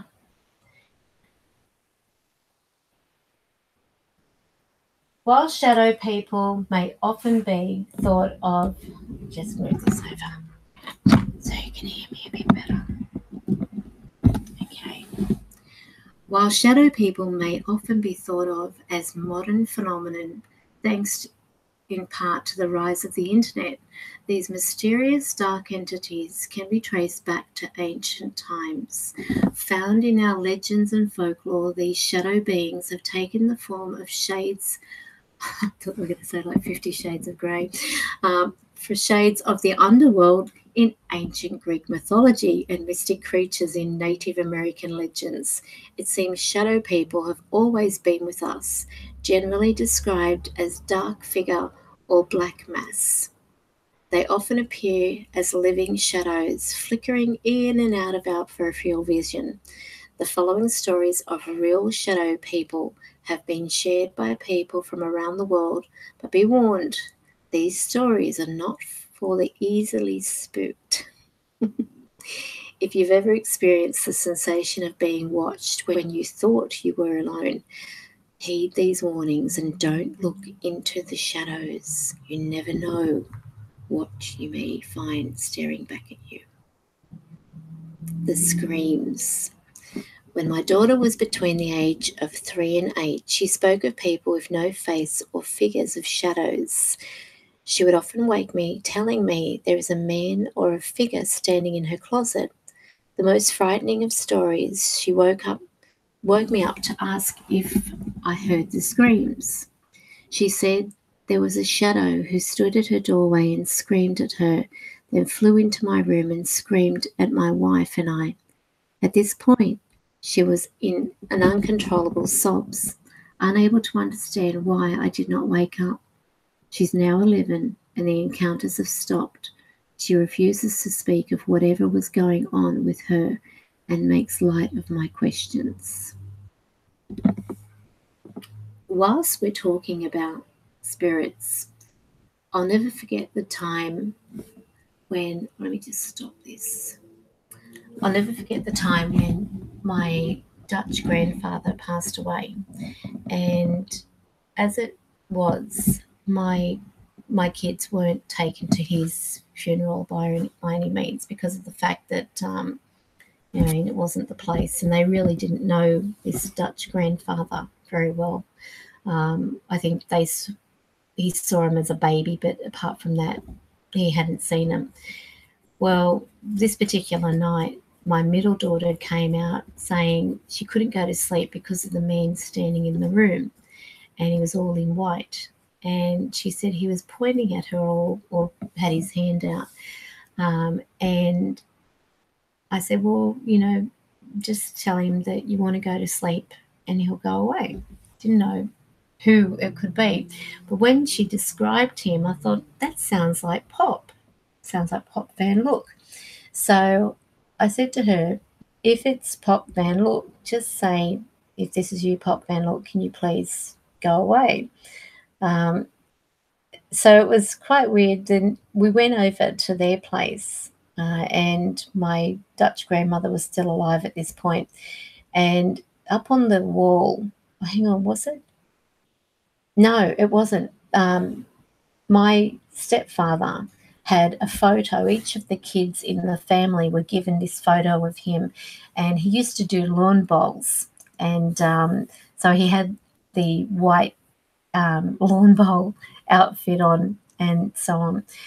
Well, he had that at his place, this photo, and he had a rosary hanging over it so that, of course he could, see his father, if that makes sense. Just had this picture up. Well, as soon as my daughter walked in, she looked at the photo and noticed it, and she said, that's the man that was in my room. So it was my Dutch grandfather that went to visit her. But the weird thing was, he was in her room. She said it was in the corner, and he just kept staring at her. He didn't say anything. And she said that she thought he was trying to grab her or something. I don't know the way kids think. But, yeah, thought I'd share that. He wasn't a shadow person, though, apparently. So let's go on with the story. Then we have dancing shadows. My grandpa used to see shadow figures out the corners of his eyes as a kid. Just scroll up. While awake, and so did his brother.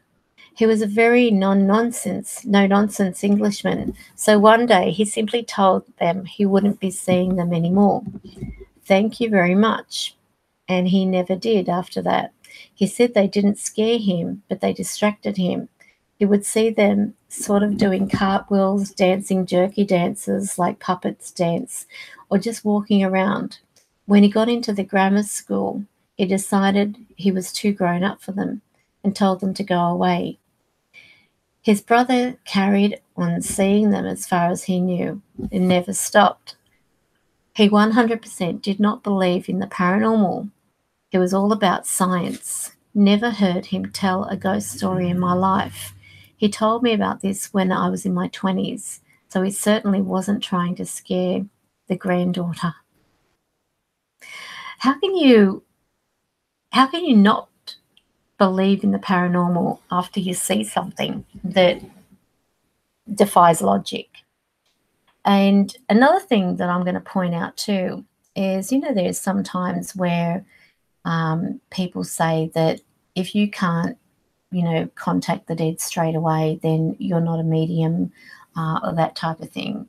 People seem to expect that just because you are a medium that you can act, on demand, basically contact the deceased. I had one case today where no one came through for this person at all, and that was quite surprising. And they wanted to hear from someone. I said, look, you can't make anybody come through for you if they're not willing. I certainly didn't feel anybody around me, so I'm not going to say someone's around me if I'm not feeling it. Then they said, well, you're not a real medium. And I said, what do you do for a living? And they did say something, like, I can't remember what they said. And I said, do you make any mistakes? Do you ever not have things work out for you when you're doing your work? And they said, oh, a few times. I said, well, look, sometimes you can't always have spirit come through. So just like anything, basically, you have sometimes no control over what happens. Like if a computer goes breaking down or stuff like that, or, deadlines aren't met, that's not your fault, but it's all, But anyway, I thought I'd just sort of share that. Don't know why, but I did. But these things that, when people say they don't believe in the paranormal, yet they're having these experiences. Come on. You either have these experiences that defy logic or you're not. True? All right, let's move on. Surrounded. When I was younger, I had some teeth pulled and spent the next couple of days stuck in bed. Crikeys. I fell asleep in the middle of the day and remember slowly walking into the indistinct? What's that? Whispering, like some people were talking to each other in the next room, but I couldn't make out what they were saying. When I opened my eyes, there were dozens of these tall, thin, shadowy figures in the room, definitely humanoid, but I couldn't see any detail. They were just dark, like your eye couldn't quite focus on them if you looked right at them. They moved around the room a bit, generally paying me no mind. I don't know what that means. Is that no attention? I was confused, yes, just as I am reading this, and curious, but not scared, like I knew they couldn't really do anything to me or didn't want to. Right. Okay. Your mess on Orders channel was heartfelt. Oh.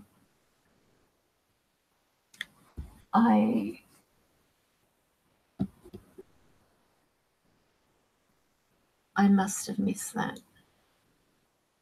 I haven't made it to many live streams lately. Okay. Ancient spirits. When I was a bit younger, I went up to the forest in the mountains where I live. This one forest in particular used to be a location of an ancient Celtic village, and I often saw shadow figures roaming around the area there. At first, I was really spooked, but after a few months of visiting this forest, I noticed that the figures didn't pay much attention to me, and some even waved at me. Fascinating. Nighttime terrors. I'm really one to make a big deal of things. Sorry about my cracking ankle. Let alone tell anyone weird, unbelievable stuff. But these are some experiences that I recently had in a house we lived in for a little under a year. We moved into this house in October 2001. First 2 or 3 months, all was fine. Then on or around the first of the year, 2002, my 4-year-old, then 3, would wake up in the middle of the night absolutely terrified, saying there was a monster in her room.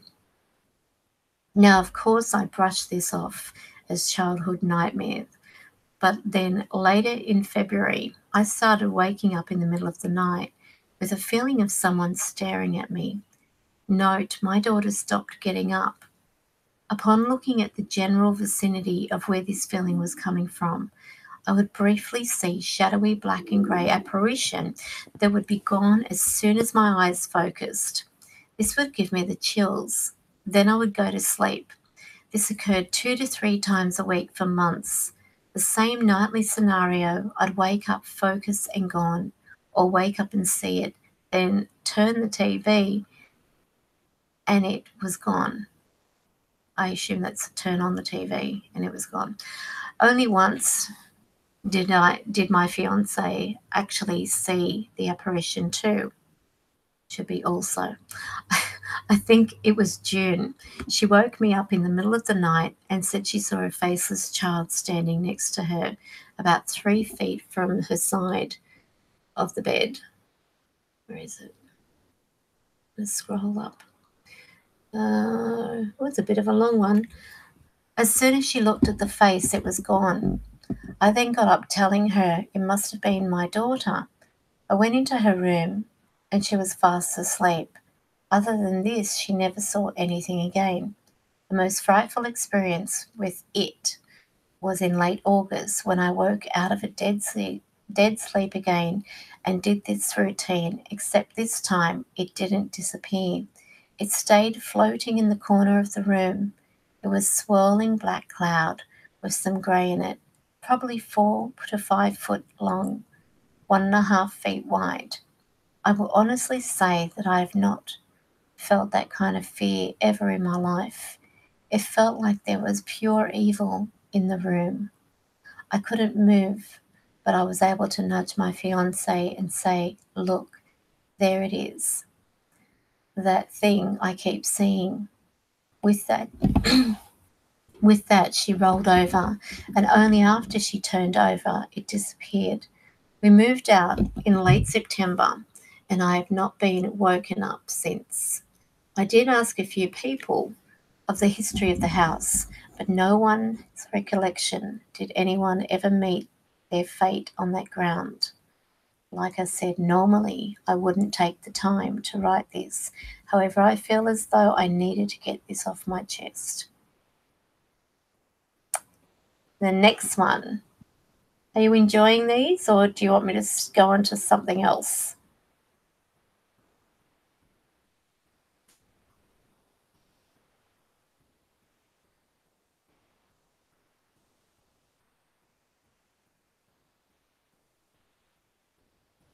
Do you want me to keep reading these or move on to something else? Because I'll probably do just 2 more, and then I'm going to retire for the night. You're loving them? Okay, so let's have a look.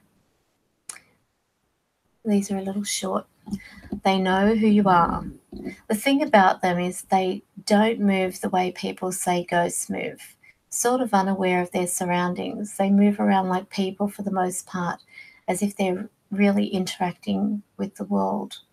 The 3 times I've seen what I can only call a shadow person, I've been keenly aware, and they knew I saw them. That's the creepiest part.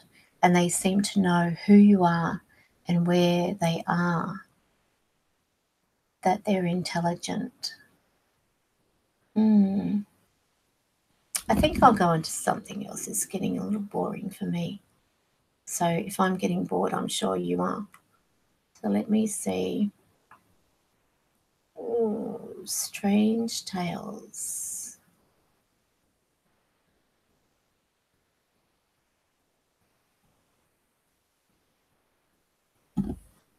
I think we've done the nurses. 10 funeral homes, macabre and morbid stories, 21 terrifying true horror stories that will keep you awake, 30 doctors, nurses. I think we'll do this one.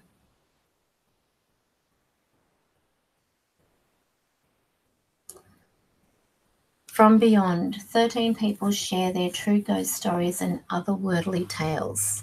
True ghost stories are about shadowy, here we go again, shadowy figures, moving objects, strange voices, and all other things that go bump in the night. We're all enjoying hearing a haunting ghost story or two, while many assume they are nothing more than works of fiction woven together from dark imagination. There are tales that are based on truth, and we've unearthed the scariest of those ghostly tales, from unexplained footsteps in the night to shadows that lurk in the darkness and nightmarish dreams that hint of dangers to come. Get yourself settled in for 13 of the creepiest, most unexplainable true ghost stories ever told. Here we go with the warning. After reading these chilling encounters, you might find yourself sleeping with the lights on and the bed covers drawn tight. Be quiet, Chris. Sorry. When I was a kid, I woke up in the middle of the night to my bed shaking. Normally that would scare the crap out of me, but instead I was just kind of annoyed. I rolled over and muttered, "Stop it." The shaking stopped immediately. Then a male voice right beside me saying, "Sorry." That's when I freaked out. Did anybody see that video of me in the cemetery late at night on my own? And it's titled, "Did You Touch Me?" And I felt someone touch my hair. So I put the camera down and I turned and I said, "Did anybody touch me?" This spirit says, "Sorry about that." They touch, but usually I will go in there and I'll say, these are the rules. You don't touch me, that type of thing. You've got to put down the rules. You've got to state where you draw the line, so to speak. Let's have a look at this one. Noises in the night.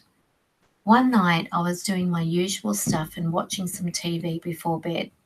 I had this overwhelming feeling all night that I should avoid the hallway and not look directly down it. It was creepy. The feeling of being watched and terrified lasted 2 hours before I decided to suck it up and make my way to my room. I left the hallway light on and went to bed. Just as I turned off the side table light, I heard a drawer being pulled out and hitting the stopper. I turned on the light and nothing was out of place. That went on for about 6 times before I decided I was sleeping with the light on. I curled up the covers and waited for the BF to get home. That must be best friend or boyfriend, one of the two. He comes rolling in around 3 a.m.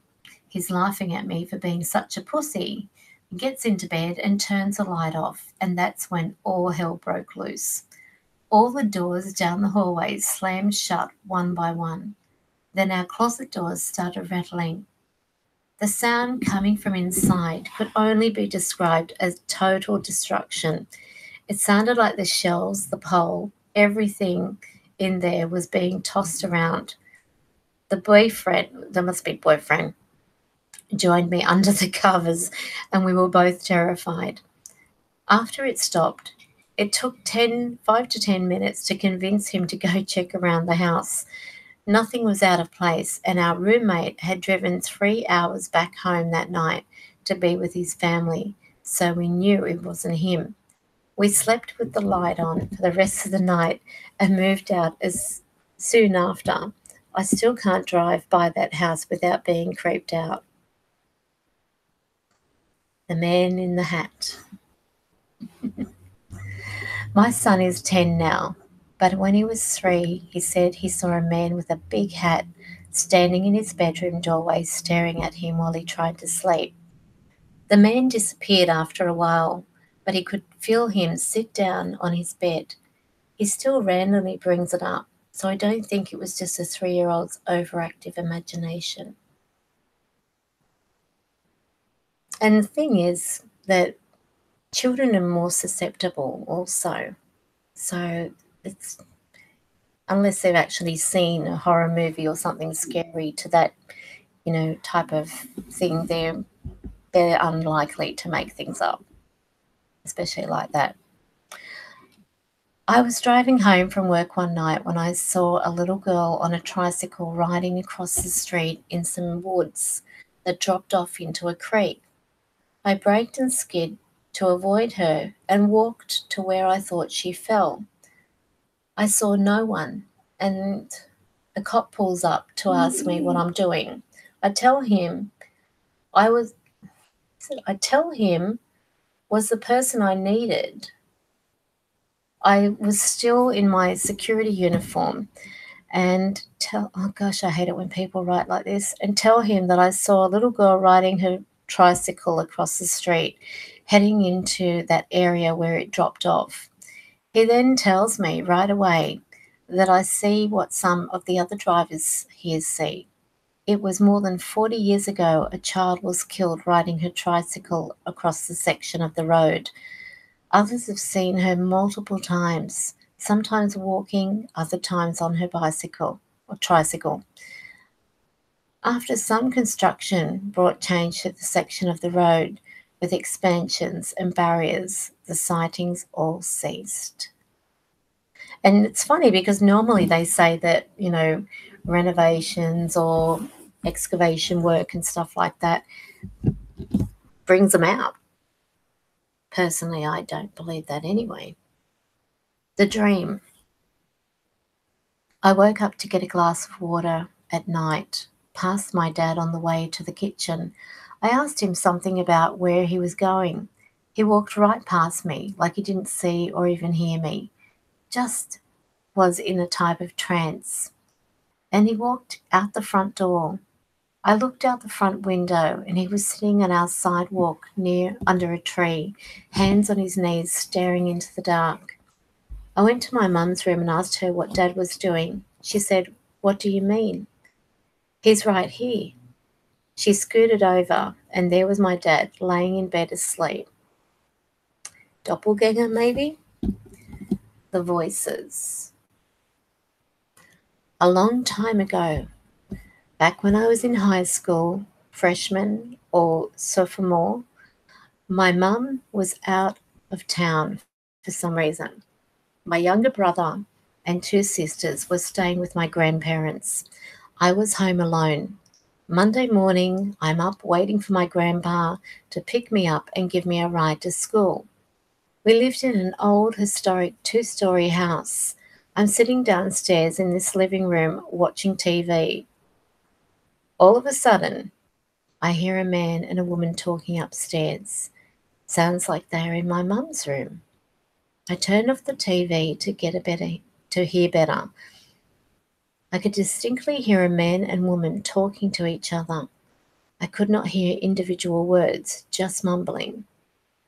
I got off the couch and started walking towards the stairs, and as I was walking across the room, I hear a small child speak. Again, no individual words, but the sound of muffled voices talking. Pretty freaked out. The voices are definitely happening. I'll just scroll up.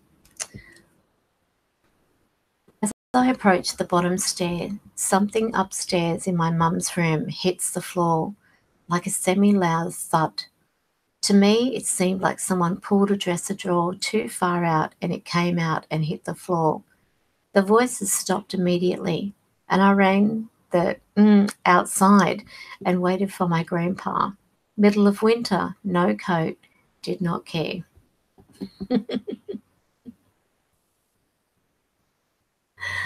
Footsteps.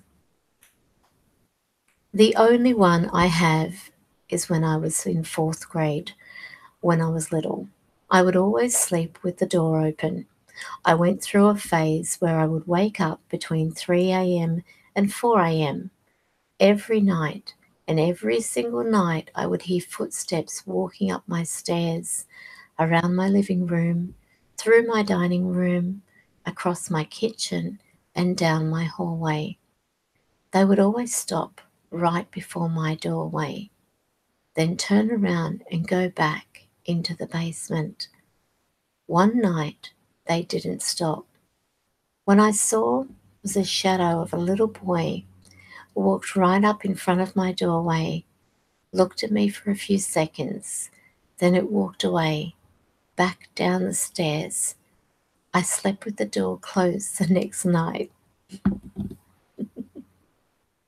I think it's funny. If this is real, I think it's funny because this is so typical for me.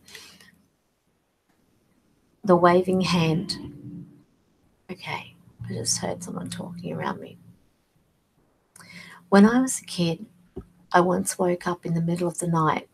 Complete silence. I looked around the room and behind a wardrobe, I saw a hand waving at me. It was like a kid's hand. It was dark, but I remember seeing it so clearly. I could see each finger. I started crying and screaming, and my parents had to check my room a few times before I would fall asleep. That was a bit boring. The painting. My grandparents used to have a really beautiful painting of my aunt hanging in their living room. And yes, she is still alive. Anyways, when I was about 5 or 6, I was sleeping in their living room one night when I heard it talking to me. It was her voice, and it talked to me just as she would have. It was weird because I really was calm and not scared, even talking back. But I knew the paintings don't talk.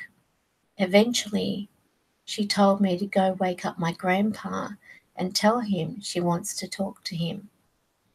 I went and woke him up, and when he realized I was talking about the painting, he got really peeved. He was yelling at me when suddenly stopped and stared out the window. Then his eyes got wide and told me to hide in his bedroom and tell my grandma to call the police. He then grabbed a pistol he had hidden in his cabinet and ran outside. While she was on the phone, we heard 2 shots. He came back in after a few minutes and told us he shot one of the guys trying to break into the house in the arm, but they all got away. It turns out that a prison for mirrors, start again, getting tired here. A prison for minors about 20 miles away had 3 escapees. They ran through the woods and they came to my grandpa's property and planned on looting what they could and use us as hostages if necessary. That is until my aunt's painting woke me up and told me to wake him up. Ooh, I can remember a painting that my grandmother had, my Dutch grandparents, and this painting's eyes followed everywhere you walked in the room.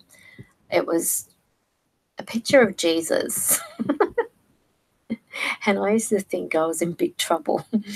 I would look at this picture and it would follow me around. And it was one day I had the guts to ask, what's wrong with the picture? And they laughed because they knew it's got that optical illusion thing.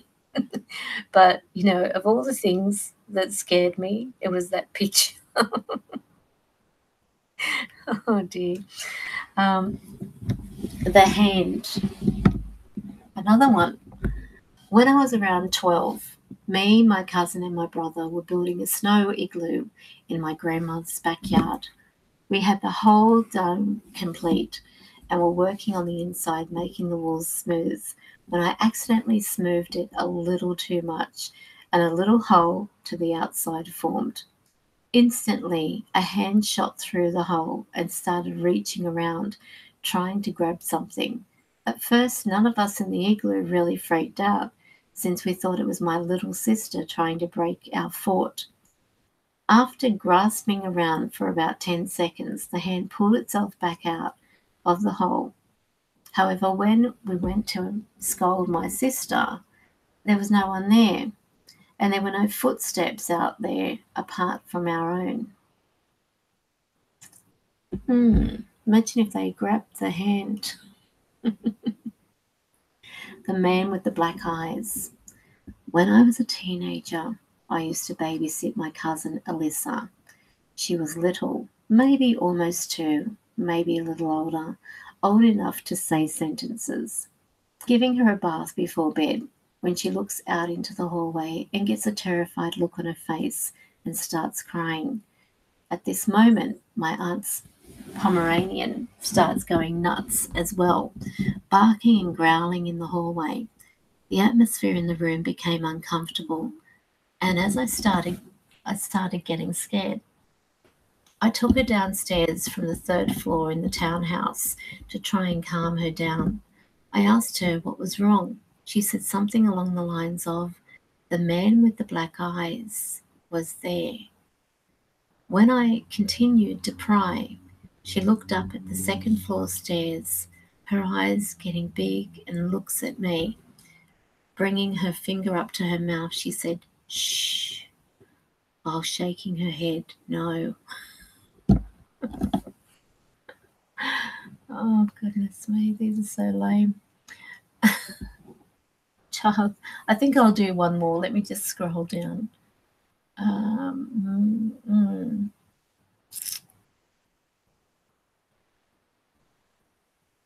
I'll do this one.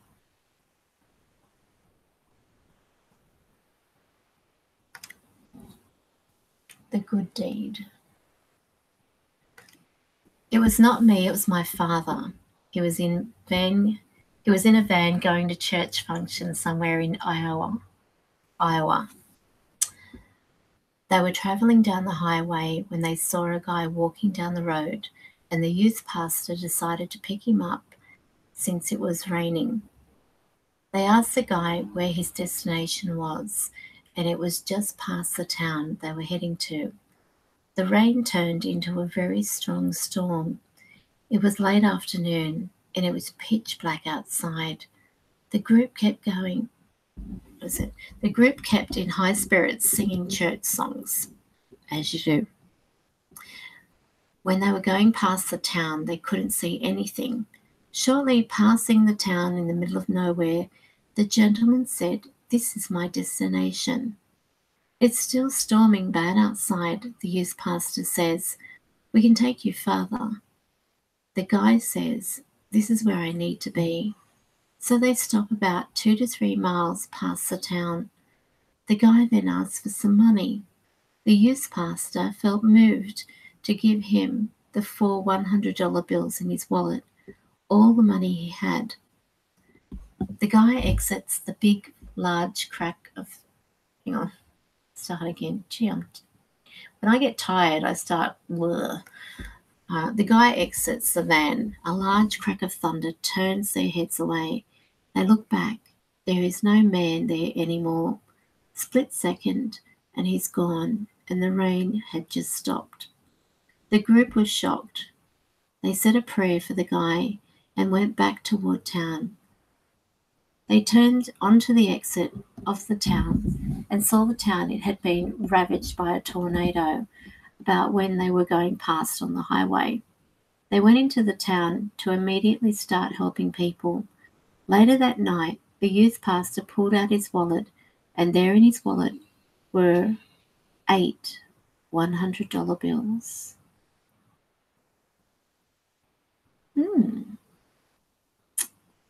So, could that have been an angel? I've heard of cases where there have been angels in disguise, and they say, "You'll be tested. You'll be tested." So if you actually go past a beggar or somebody who is looking scruffy or, not really approachable,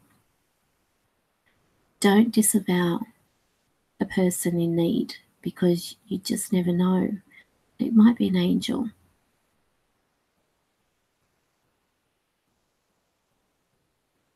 There was a story that I once read, and some of you might actually know it. I'll just turn that off now. Some of you actually might know it. It was a house that was run down, and it turned out that in the cavity of the wall was money. And I can't remember the full story. I'm going to have a look the whole thing. But someone might know the story. But there was a guy who thought that he would take more than he needed to. And it was actually an old couple. So by memory, I believe that this old couple, so whether it's a true story or not, I don't know. But this old couple, they gave this guy a roof over his head for that night. And it turned out that in the wall of this room that he stayed was money. There was like money stashed into the cavity of the wall. So he decided he would take it. And somehow along this line, this was a lesson this guy was faced with. I'm not sure, but I think, because it was many, many years ago that I read this story, I think that the old couple turned out to be angels in disguise, and they were testing him on his honesty. And I think he was a person who had a very good status in the community and everything. He was supposed to be a very honourable type of person. But they tested him, and it turned out he took the money. But as a result of that, received very bad karma. So you never know. These even if you've got like 20 cents, you know, it might not be what you think is enough to give somebody, but it might make such a big difference to them. So you never know. Sometimes people are put in our life as an example to us, you know. So, you know, just just make sure that you don't disavow. What's this? There are a lot of beggars on the streets here. That's what Scott Preston says. And Caroline says, yes, Scott, they used to just be in Dublin City, but now there are apartments and shopping centre, trams close to the estates. They're everywhere. It's so sad when you think about people on the street anyway. I've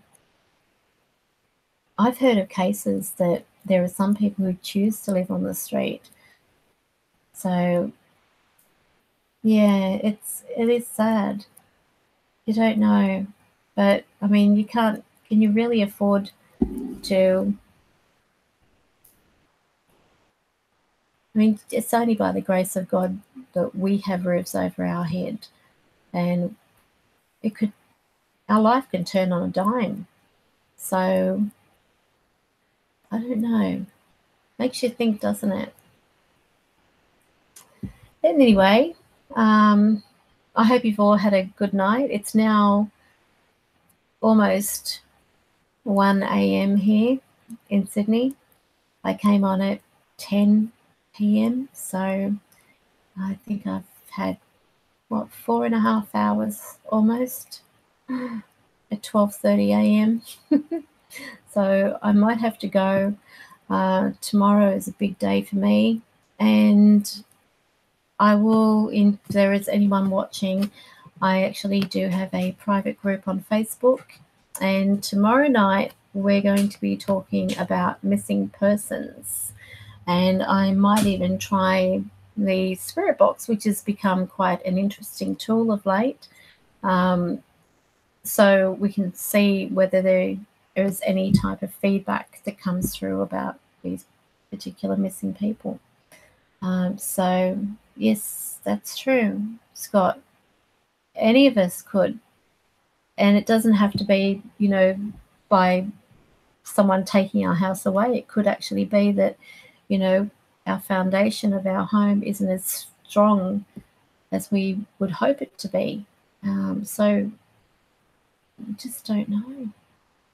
Just don't. Just try to be a good person. As they say, be the light in someone's life. Make a difference.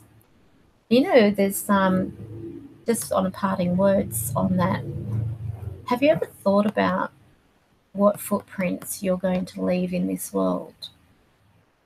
About, you know, like when your day comes to leave this world, what footprints have you left that are going to make a difference in someone else's life? I often wonder if I'm doing enough as a person. You know, I can't do everything naturally. I wish I could. There are some times where I don't feel well. I think it's my age catching up with me, but you know, they say age is a number, but my body doesn't want to listen to that at the moment. But it's important, I think, that we think about that in particular, because just food for thought. We'll probably catch up on that another time. But have a think about it over the weekend and do something different for someone, completely a stranger or someone around you. I don't know. Just make a footprint in someone's life, because you just don't know how long you've got here, do you?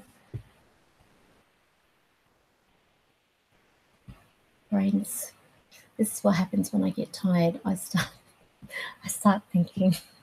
Don't think, Karen. Anyway, I'm going. So you all have a great weekend, and I'll see you next Friday. And if you do actually join the group, I'll be on tomorrow night from about 8 Sydney time, maybe a little bit earlier, who knows, depending. And we'll be doing this thing about missing persons, so that should be interesting. And if you haven't had a look at the Amityville Spirit Box session, check it out. I was blown away. I was absolutely blown away by those responses. They were just incredible. So, I mean, with the Spirit Box, don't just, ignore it. These Spirit Boxes have really got something. They're going to put me out of business. Anyway, have a great weekend. I'm going before I start rambling on anymore.